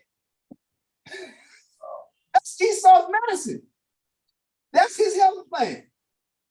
Those are his benefits. Right? Niggas be wanting them jobs with the bennies, they say, right? What benefits? So you go to the white man, you get a checkup, and his job is to find something because he's got a business to run. That's what the damn doctors are. It's not no philanthropic or humanitarian operation. It's business. The first thing they want to do is get their investment of all them years that they went to med school. So they never know what they're doing. That's why they call it a practice. Nigga, at what point are you going to know what you're doing? We going to stop practicing and heal me, nigga. But the doctors is what? It's a practice. The legal stuff, it's a practice. What else can they do? They don't know the law. So I'm trying to show you. We've been deceived so many degrees that we can't even think straight now. Right. Because we followed after our enemies' philosophies and their idols, and we abandoned the laws and the statutes of the Most High. And in that, our greatest violation is that form of fornication. That's what fornication is. You run around here getting some sex for the first time, and now you run around here guilty. Oh, shit, I'm going to hell. You're going to go to hell if you don't keep that woman. You ain't did nothing wrong by it. The Most High made you to procreate. The problem is we're not being taught. The problem is we're immersed in a society whose objective is to break down the family structure, to create as many victims as possible. Victims of what? Of decisions without thinking. We're victims of ignorance. But as far as the brutality and this myth called racism, ain't no racism. It's called judgment. Most High judged us, and he used other nations to do this. You do this because I'm black. No, somebody say I'm doing it because you're wicked. Nothing to do with it. Your skin color. I'm beating your ass, and you're in the ghetto not because you're black, not because you're Hispanic, not because you're Native American, but because you're rebellious against the Heavenly Father. That's what it really is. We're not no victims. We are the culprits that have been judged and sentenced to this. That's who we are. And so fornication is of the most important topic for us to know because we're the masters of it. And then we're reading it. And the more you can tell yourself that, then what? The more real you can be with the Heavenly Father and the opportunity that He's given you through Christ. Our people run around and thinking in church, we think we're righteous people, huh? That's scary. We think we're this upright, moral people. By whose standards? All the filth every one of us got in our family closet. That's why the Most High threw us down in the first place because of our pride. Brother, what verse you at? Verse 30?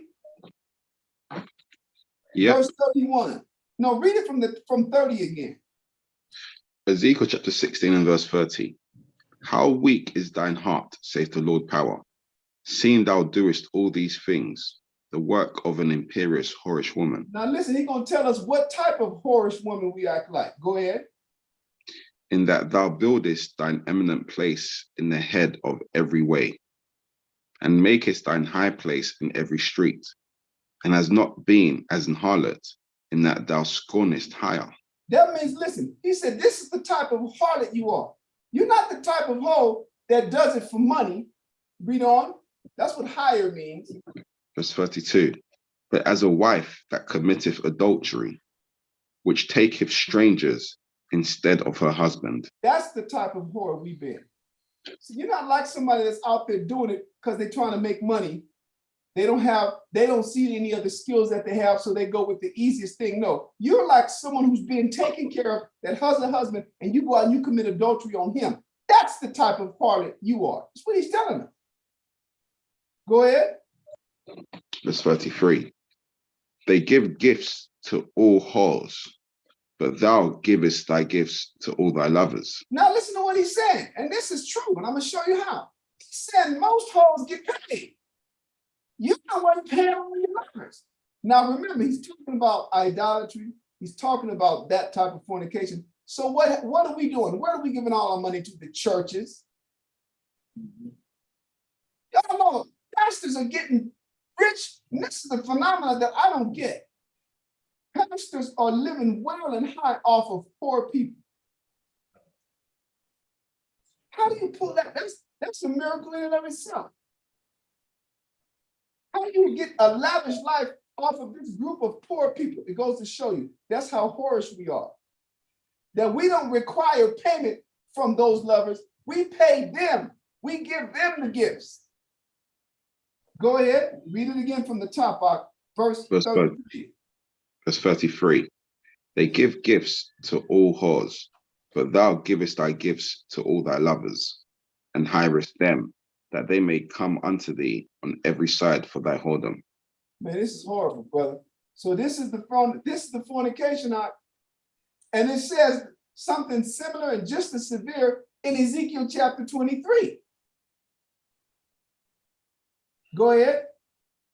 Verse 34, and the contrary is in thee from other women in thy whoredoms, whereas none followeth thee to commit whoredoms. He said, now here's how you're different than all the other hoes. He said, nobody's following you.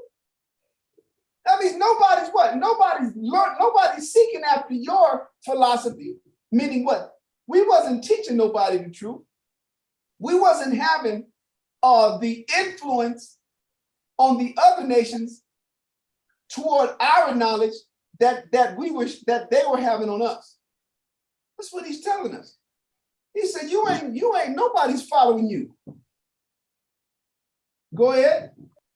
Verse 34 from the top, and the contrary is in thee from other women in thy whoredoms, whereas none followeth thee to commit whoredoms, and in that thou givest a reward, and no reward is given unto thee. Therefore thou art contrary. Yeah, you're like totally different from most hoes, is what he's saying.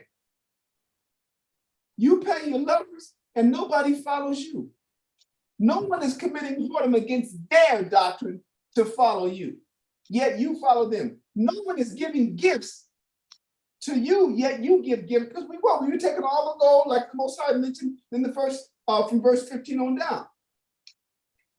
Taking the things that he blessed us with and presenting them to the idols and to all these other cultures whose idols we followed after. Go ahead, Art. Verse 35, wherefore, O harlot, hear the word of the Lord. So he says, so that said, ho, listen to this. Now he's going to proclaim judgment against us. Go ahead. Verse 36, thus saith the Lord power, because thy filthiness was poured out, and thy nakedness discovered through thy whoredoms with thy lovers, and with all the idols of thy abominations, and by the blood of thy children, which thou didst give unto them. This is cold, y'all, because one of the main altars now, we got two main altars. One altar is for the women to serve idolatry, and the other altar is for the men. The men's altar is the streets. It's why we're killing and shedding the blood of the Most High sons and daughters in the streets. The women's altar is Planned Parenthood and all the places where they can go and get those abortion services performed. Doc. Those are the altars. Those are the entities and the places in which what? The sons and daughters of Israel are perishing today at the hands of Israelite men and Israelite women. Go ahead. Verse 37.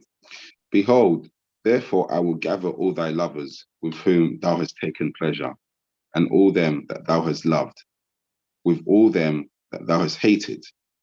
I will even gather them round about against thee, and will discover thy nakedness unto them, that they may see all thy nakedness. So that means what? He said, I'm going to take all the ones with whom you've committed this adultery. He referred to those as lovers. Maybe it's this chapter, in chapter 23, he refers to these nations and the nature of our relationship. He refers to them as paramours. A paramour is an illicit sex partner. And that's what he refers to the other nations in chapter 23. Here he said, I'm going to take your lovers and the ones that you hate, and I'm going to use them all, and I'm going to bring them against you. And they're going to expose you. They're going to see your nakedness. And that's how he dealt with us concerning conquest. All right, invasion, conquest, captivity. The most recent in this hemisphere that we've gone through initiated some little bit more than 500 years. And the Most High brought them 5 Edomite nations here, and they took down this whole hemisphere. That's scary. That should scare the hell out of me. That when you look on the map, it's the smallest damn place Europe is. And of the smallest place, he took 5 countries. He took France, England, Spain, Portugal, and Holland, and had them take down the entire Western Hemisphere from Canada all the way to Chile, from Canada all the way to Argentina, and whooped our ass. And we're still getting our asses whooped today. That's what he did. So for all of those, then what happened? For those brothers and sisters that was in the kingdom of Judah, the Most High took all those indigenous families of the land of Ham. That's the Bible's biblical name for the continent of Africa. It's the land of Ham. The Most High took those indigenous cultures there, and then Ishmael, the Arabs, and he had them brutalize us and send us to the Western Hemisphere and send us from continent of Africa farther east and farther southeast. That's what he did. With the people with whom idols we committed fornication, and with those who we were against. We were warring with certain, but he took all of them. Go ahead. Verse and they will 38. say some stuff like slavery, like people supposed to feel sorry for them. Huh? But the Most I don't have nobody to feel sorry for you. You know, you got the political debate between the Democrats and the politics, the Democrats and the Republicans, and the big issue with the Democrats, the big bait, the big hook with the meat on the end to draw Black people is the never-ending victimhood of slavery. Nobody give a shit about you and slavery. That's the reality of it. That's why nothing have changed, but the illusion of something having changed. But you want to see what reparations are? The real reparations look like this. In order to repair something, you got to know, first of all, what's broken. You got to know the nature of the break. So everybody's talking money. Reparations, we don't deserve no money. Well, you get money just for being punished for doing something wrong that you did? Or you want to get money for being punished for sacrificing your children? Why don't you come out and talk to our people like they need to be talked to? All these politicians tiptoeing around and playing the N-word. No, nigga, I'm not to say no N-word.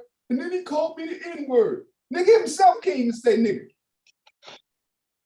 They want people to, it's not, I mean, like I said, we want people to be politically correct with us when we was in no wise correct with the Most High. Think about that.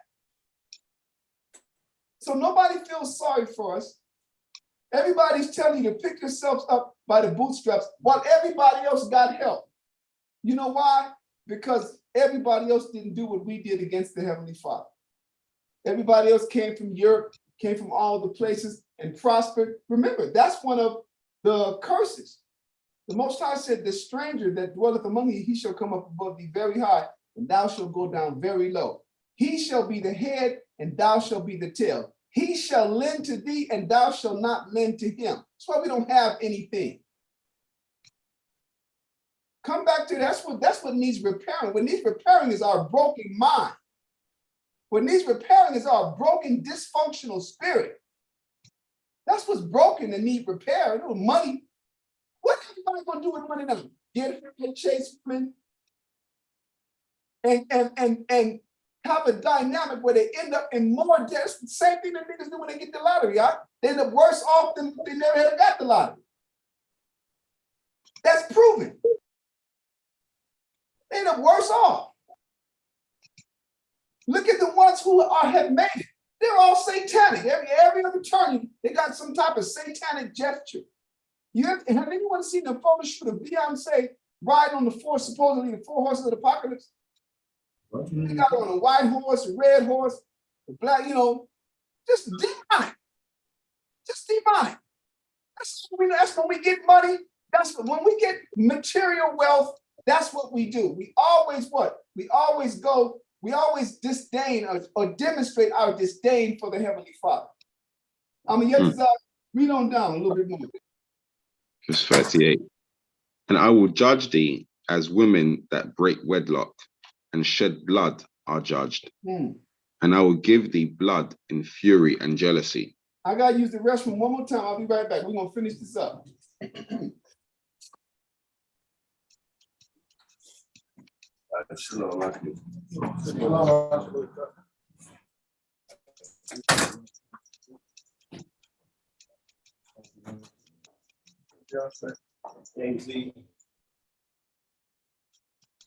Yeah.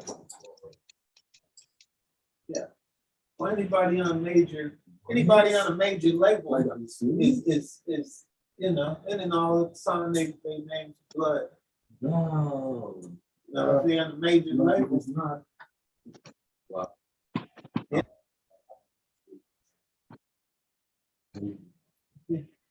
That's crazy. Yeah, and they know what they're doing. And they know what they're doing. Shit.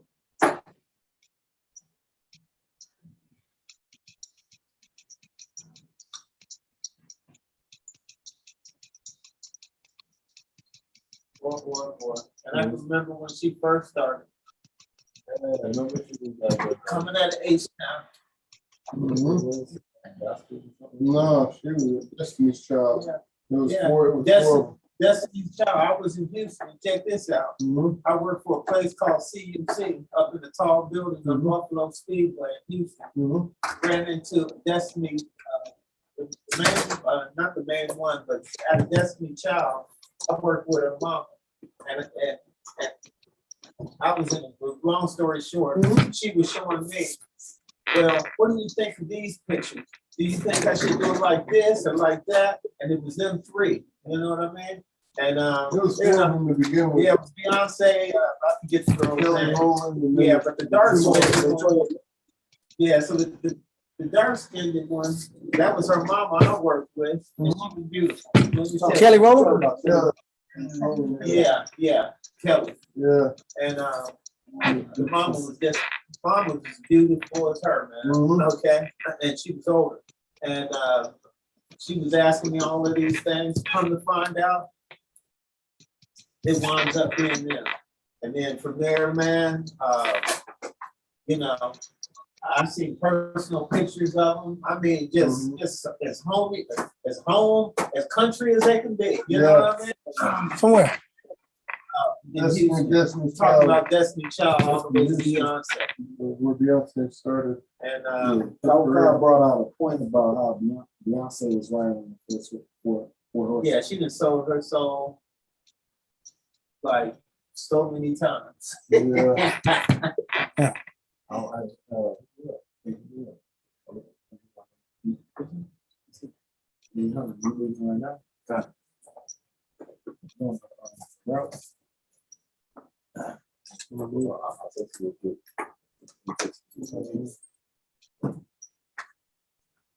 He's in the bathroom.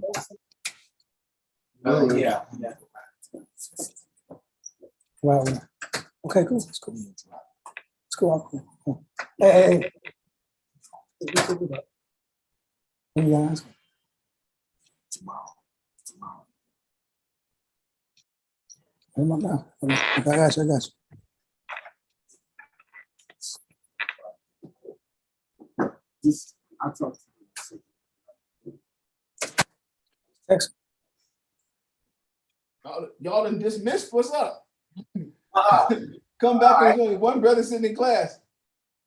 I've been waiting for this class. Now, one brother. Now, two brothers that had routes. Two other brothers I that. got some questions. Two other brothers had routes. No, this, I mean, it's already. Yeah, I'm messing with you, man. I know you guys dynamic out. Okay, I'm gonna get this out. We only got a couple of more minutes. I'm gonna hit read verse 38 again. Verse 38. And I will judge thee as women that break wedlock and shed blood are judged. And I will give thee blood in fury and jealousy. So that's what the Most High sentenced us to, man. So when you go into the Old Testament, anyone that broke wedlock, a woman, or shed blood, brother, they got death. That's why he said fury and blood and jealousy. So this, it's a shame. Well, read a couple of more verses. Go ahead. Verse 39. And I will also give thee into their hand, and they shall throw down thine eminent place, and shall break down thy high places. They shall strip thee also of thy clothes, and shall take thy fair jewels, and leave thee naked and bare. Now that happened in Jerusalem. That happened in Tenochtitlan. That happened in Cusco. That happened everywhere where we were scattered out. It happened in all the kingdoms that we had established in the continent of Africa. The Most High had them descend upon us and strip us of everything and then sell us into captivity. Read on down. Verse 40. They shall also bring up a company against thee, and they shall stone thee with stones, and thrust thee through with their swords. Go ahead. And they shall burn thine houses with fire, and execute judgments upon thee in the sight of many women. So now he's treating all these other civilizations like women.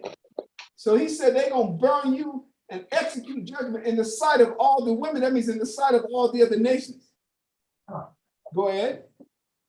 And they shall burn thine houses with fire, and execute judgments upon thee in the sight of many women. And I will cause thee to cease from playing the harlot, and thou also shalt give no hire any more. Go ahead. You're going to read all the way down to 43 and then we're done. Verse 42. So will I make my fury toward thee to rest, and my jealousy shall depart from thee. He said, and I'll that's be how quiet. I'm going to what? That's what's going to alleviate me. I'm gonna bring you to nothing, and it's going to be brutal, and it's going to be violent, and all the world is going to see it. That's what the other women are. Go ahead. Verse 42. So will I make my fury toward thee to rest, and my jealousy shall depart from thee. And I'll be quiet and will be no more angry. Go ahead. Because thou hast not remembered the days of thy youth, but hast fretted me in all these things. Yeah, you didn't remember where I brought you from. But you fretted, you constantly You've constantly vexed me in all of your things. Go ahead. Behold, therefore I also will recompense thy way upon thine head, saith the Lord power. And thou shalt not commit this lewdness above all thine abominations. So that's how he brought our abomination to a halt, by bringing our civilization and various civilizations after the fall of Jerusalem to a halt, man. And but all of that, Mawala, is behind the fornication of idolatry. So I hope you've seen that. And listen, and it could go on and on and on, right? But for the most part, you understand fornication generally, and then you could become more specific depending on the nature of the offense, all the way down to fornicating in the sense of dietarily, because there's a law. We got to eat a certain way. The different practices. Now, let me say this. All of the high holy days, the Feast of Tabernacles, the Passover, all of that, brother, that's what we're supposed to follow. Anything else is idolatry. So when you do Christmas, when you do Easter, when you do all of Esau's little holidays, that's fornication in the sense, in the nature of idolatry. Those things don't commemorate anything that the Most High did for us. They have nothing, and believe me, everything that we do, that we all of our high holy days are to commemorate great deliveries that the Most High extended to our families, to our forefathers. The Feast of Tabernacles, how we dwelt in tents, and the Most High dwelt in a tent among us for 40 years. That's what the Feast of Tabernacle is about. And all things that happened during that period, how we were fed from heaven for 40 years, how the Most High drew water from rocks, all type of stuff. That's what the Feast of Tabernacle is about.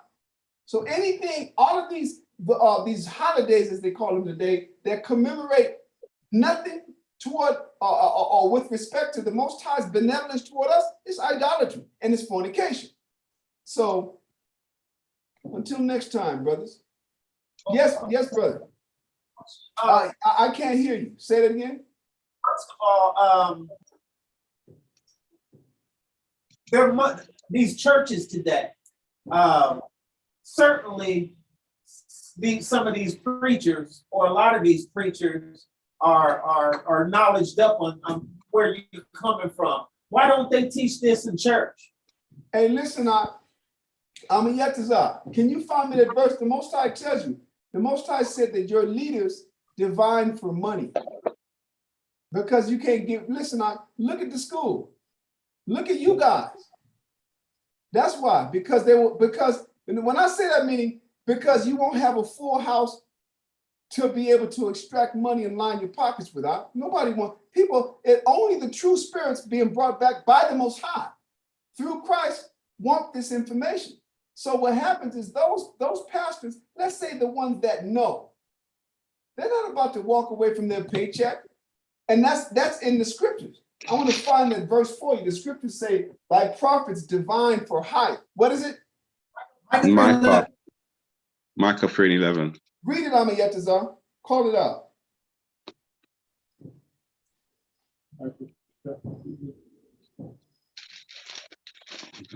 Micah chapter 3. Micah chapter 3.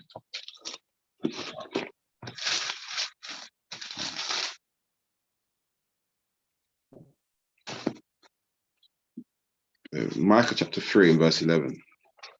Brother, I'm going to do that. The brother asked a question. That'll be the next time.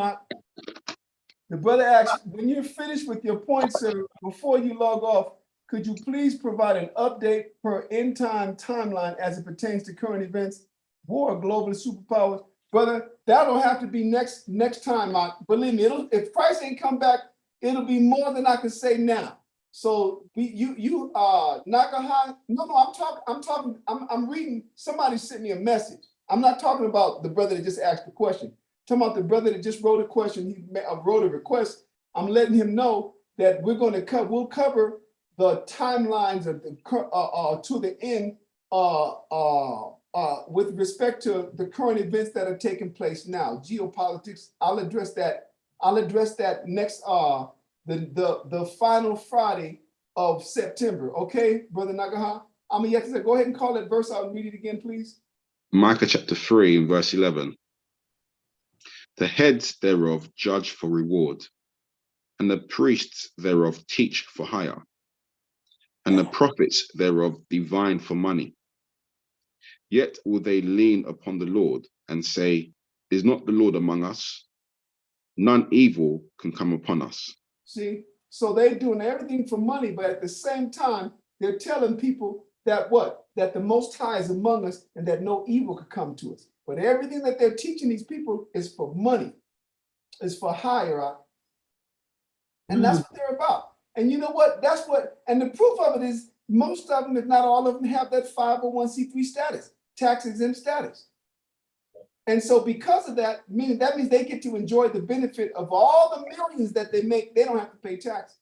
But that comes at with the condition of of fulfilling what the 50c3 charter tells you. You can't be teaching things that even allude to that your doctrine would be against the government.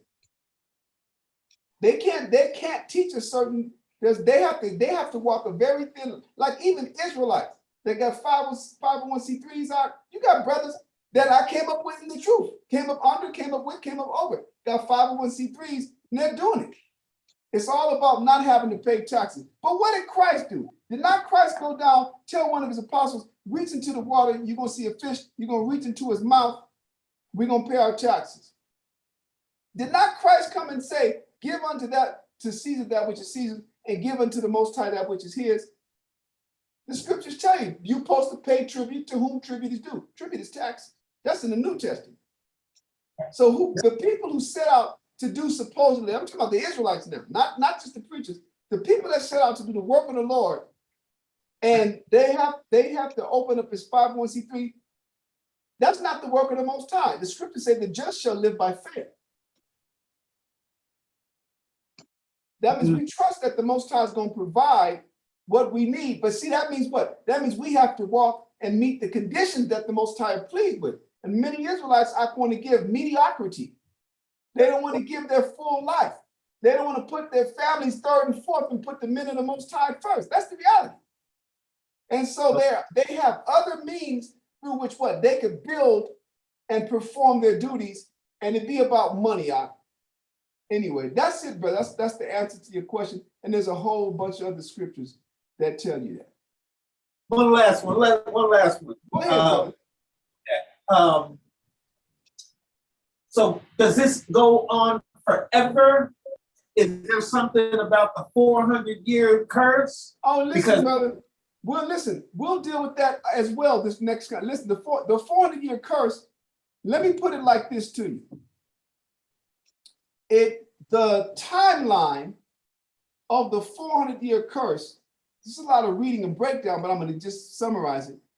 It did begin in 1619. Esau even have a project called the 1619 Project that's designed to foment like hatred and using Black people's plight to go against Edomites. That's America has a how can I put it? There is an organization who have founded what they call the 1619 Project because they understand the first slaves to be brought from the coast of Africa to the United States of the Kingdom of Judah arrived in 1619. That day in August, it was in August 1619, 20-something, it marked the unification of the kingdoms of Israel who were already over here and were being called Indians, and the kingdom of Judah that were transported and were being called Africans. And that's when that 400-year timeline started. And so that timeline ended in August of 2019. 40 years. And listen, but hold on. But guess what happened? At the end of 2019, that's when COVID came out. And America and the Edomite European Babylonian system have been crumbling ever since. From January 2020, look at the global economy now. When did the breakdown of the global economy start? When did the supply chain interruption start? When did Esau start saying, okay, no more gas cars, we're gonna start moving with electric cars and breaking down the infrastructure? 2020, huh? And America and the European civilization is being broken down now. Somebody say something? You said COVID-19. Exactly. COVID-19, even though we really saw it start right at the beginning of the decade in 2020. Exactly. But you down here, it had already started. I caught it in September of 2019. The Chinese people were coming to our market and getting everybody sick as hell. And so it went global. The United States began to recognize it. January, February, Donald Trump said, okay, we're going to do a no-fly ban for China, right? No flying ban. They called him misogynist, racist. They wouldn't let him call it the Wuhan flu. Yeah. And so by the time March 2020 came, the whole world was shut down. Y'all know this for weeks and months. And now they've been teetering, going back and forth between COVID. They're trying to get COVID 2.0 in the form of monkeypox. they're trying to get people vaccinated. Like down here, they've made it a mandate, aside from the COVID, they've made it a mandate now that all children going to school got to get polio vaccinated. You're gonna see a bunch of kids down here gonna be all damn wheelchairs and shit and dying. So the Most High have Esau. Look at what's taking place right now between Russia and Ukraine. Now, this is World War III. It just ain't escalated. Belarus just announced, yeah, we got nukes now thanks to Russia, and now we're gonna keep United States and NATO and Ukraine in check. You told them today, this thing is going to escalate out of control, not out of control of the Most High, but out of Esau's control.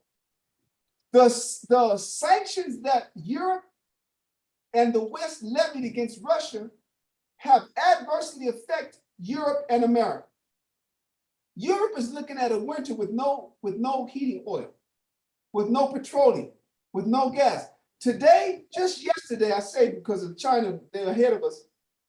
India and Russia just announced that they have their system to where they no longer need to have United States dollars, which for the most part is the global reserve currency, on hand to effect payments and compensation to one another. So they get ready to dump the dollar.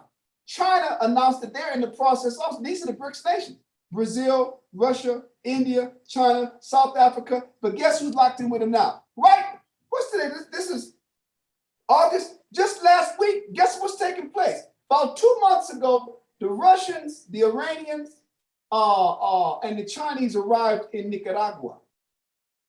They started their military games with Iran, with Bolivia, with Nicaragua. They are on America's doorstep with nukes. And this is just after 2000, what was it, 2000? I'd have to look up the date. The Russians have been here from during the time of Hugo Chavez in Venezuela. Because they came here to Venezuela, Cuba, and they in the Caribbean Ocean, the Caribbean Sea, they did naval exercises with Russia's damn nuclear subs.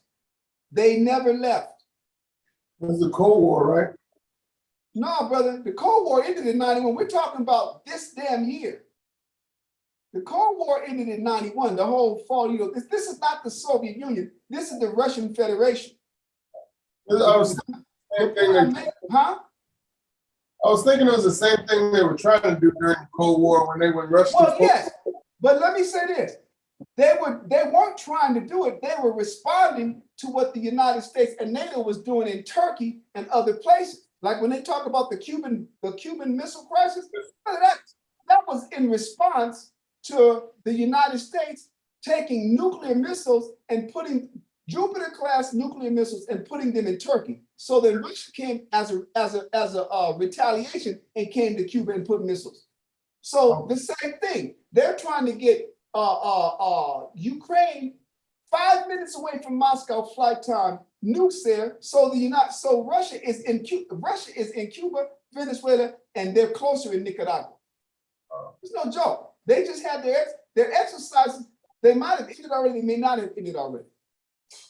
But so it's like the Most High, the whole people don't understand that 2019 marked the end of that 400-year period mentioned in Genesis chapter 15 and verse 13 and 14.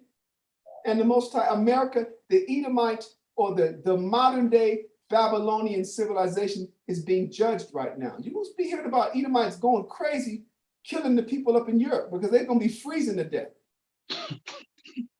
They sanctioned Russia, so now they can't get no oil, no heating oil from Russia.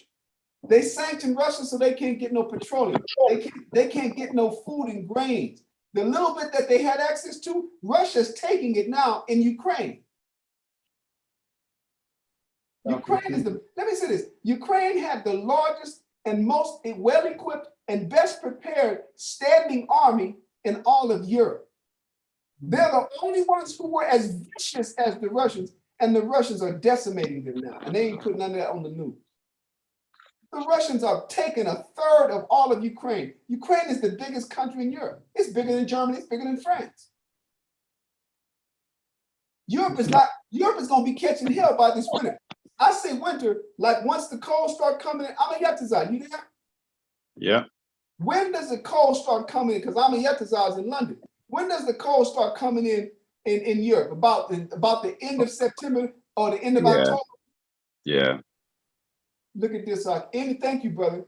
Energy bills. Middle earners will need help with rising prices, says Chancellor. They call the people that are poor middle earners. No, that middle earners is Middle class? Middle class. Okay. Yeah, brother. But them poor bastards is getting ready to be broke up. If the middle earners is getting ready to catch up, you know, the poor don't stand a chance. Yeah. So, like I said, we'll touch, you can let that go on me, Yetzirah. We'll touch on this is what we're going to be getting into starting next week. All right, brother? It's like what you asked the brother Nakaha, it blends in together. But we want to get that whole, we'll start off answering or examining the 400-year paradigm in the scriptures. And you're going to see this thing is real. And the most, here's the thing about it. You guys, you stay where you are. When I say stay where you listen, lives at risk without more help on energy bills. Yep. Lives will be at risk this winter, experts and charities have warned after energy regulatory hiked the price cap on household bills by 80%. A typical household gas electricity bill will rise 3,549 euros a year from October. Anyway, brother, I ain't trying to give a damn about them folks. I'm telling y'all, brothers, stay with the Most High. He's going to be with your families. He's going to protect your children. He's going to, listen, all of that is in Ezra chapter 2. The Most High specifies for the women. He said, don't worry, nurse your children. Your children are not going to see death. Let's end up on this one, I'm yet to go to 2nd Ezra chapter 2.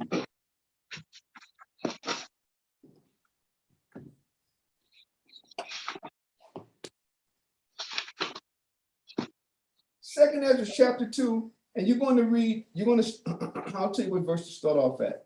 It's not going to be long. I just want to go right to the point on what is reserved for us as opposed to what is reserved for them. So I'm yet to start off in verse 24. 2nd Ezra chapter 2, verse 24. Abide still, O my people, and take thy rest, for thy quietness shall come. Now, when he said take thy rest, that means our rest is in what? It's in the work of the Most High, is in studying, is in preparing, is in altering or making the necessary alterations in our life. You got things that you need to work out, like finally getting rid of or finally putting a halt to practicing these different holidays, like Christmas is going to be coming up, Halloween before that. You got to eliminate all of that. We want to be, listen, we want to be at peace as this world crumbles around us. Because that's what the Most High going to do. We're going to read it. Read on down, huh? Verse 25.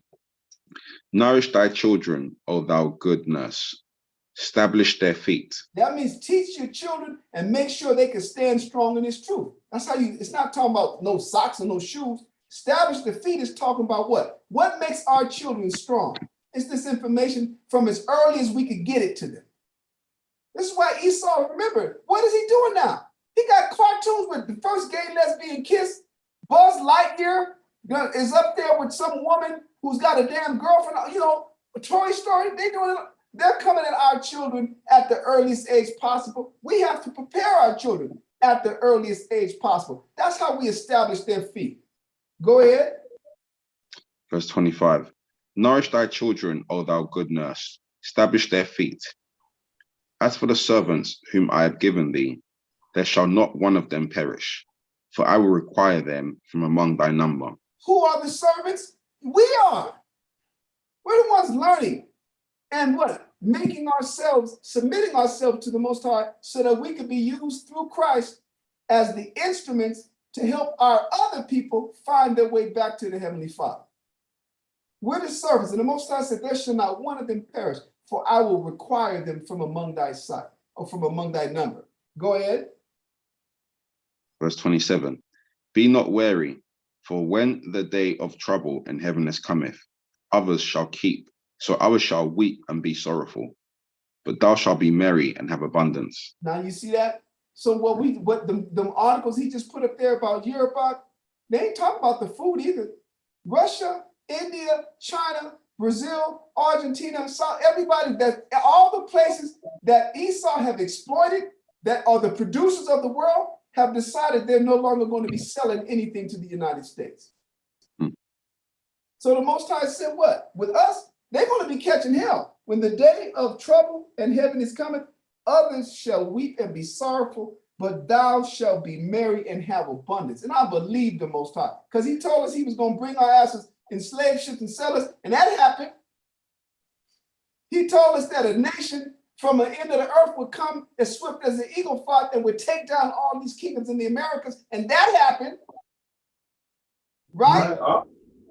So now he's telling us, I'm going to mess up everybody else, and you're going to be happy and have abundance. So we know that that's going to happen, but under the condition that we come back to him. I ain't afraid. I can't wait. Do I got all the answers? No, anything outside the book, I don't know how it's going to go down, but I know that which the Most High said he's going to do it, especially what? In miraculous manner, because he's going to want us to know that it's him, like our fathers. Remember, man, we're the people whose fathers the Most High fed from the sky for 40 years without fail. Those are the type of miracles you brothers and your families and all of us are getting ready to experience. But we can't experience those type of miracles until what? The danger that is equivalent to that presents itself first. That's where the miracles are needed. The Most High said he don't step in until there's nothing you or your enemies could do. Then he steps in. So it got to get horrible. And the Most High tell you, Jeremiah 46, the days of Jacob's, what is it? It might be Jeremiah 30. The days of Jacob's trouble are at hand, but I will deliver him from the same. That's real. Read on down, Mark. Read that. Read verse 27 and then verse 28. Oh, you're going to read all the way down to verse 29. Verse 27. Be not wary, for when the day of trouble and heaviness cometh, others shall weep and be sorrowful, but thou shalt be merry and have abundance. The heathen shall envy thee, but they shall be able to do nothing against thee, saith the Lord. Yeah, because you're going to have all the food. You're going to have all the protection, all the provided, all the provisions. The Most High said the heathen shall envy thee, but they shall be able to do nothing against thee. Why? Last verse. Hold up, brother. Coming to you. Go ahead. Verse 29. My hands shall cover thee, so that thy children shall not see hell. So Most High said, because my hand is going to cover you, and your children are not going to suffer. Your children are not going to see hell. Yes, Amayatia. I was just going to say, Psalms 37, 18 on down says the same thing. That's all. I'll read that when you can. Psalms chapter 37? Yeah, 18 on down says the same thing that Second Ezra is saying. That's tight, man. Let me say this. Go there and read one of them. Let's see what we got. Psalms 37 and 18. The Lord knoweth the days of the upright, and the inheritance shall be forever. They shall not be ashamed in the time of evil, in the evil time, and in the days of famine they shall be satisfied. Check that out. In the days of famine, the righteous are going to be satisfied. Continue. Verse 20. But the wicked shall perish, and the enemies of the Lord shall be as the fat of lambs. They shall consume, and into smoke shall they consume away. Listen to this. So in order to understand that was the part that the Most High used to get, and we would sacrifice the fat. So when he said the wicked shall be like the fat of the lamb, that's the Most High said he's going to burn them up. Bam. Remember, the Most High would have us take the certain organs. He'd have us take what we call the caul. The caul is the gallbladder. He would have us take the liver. He would have us take all the fat that surrounded the entrails and those organs and put it up on that altar and burn it. And he said that was a sweet savor to him.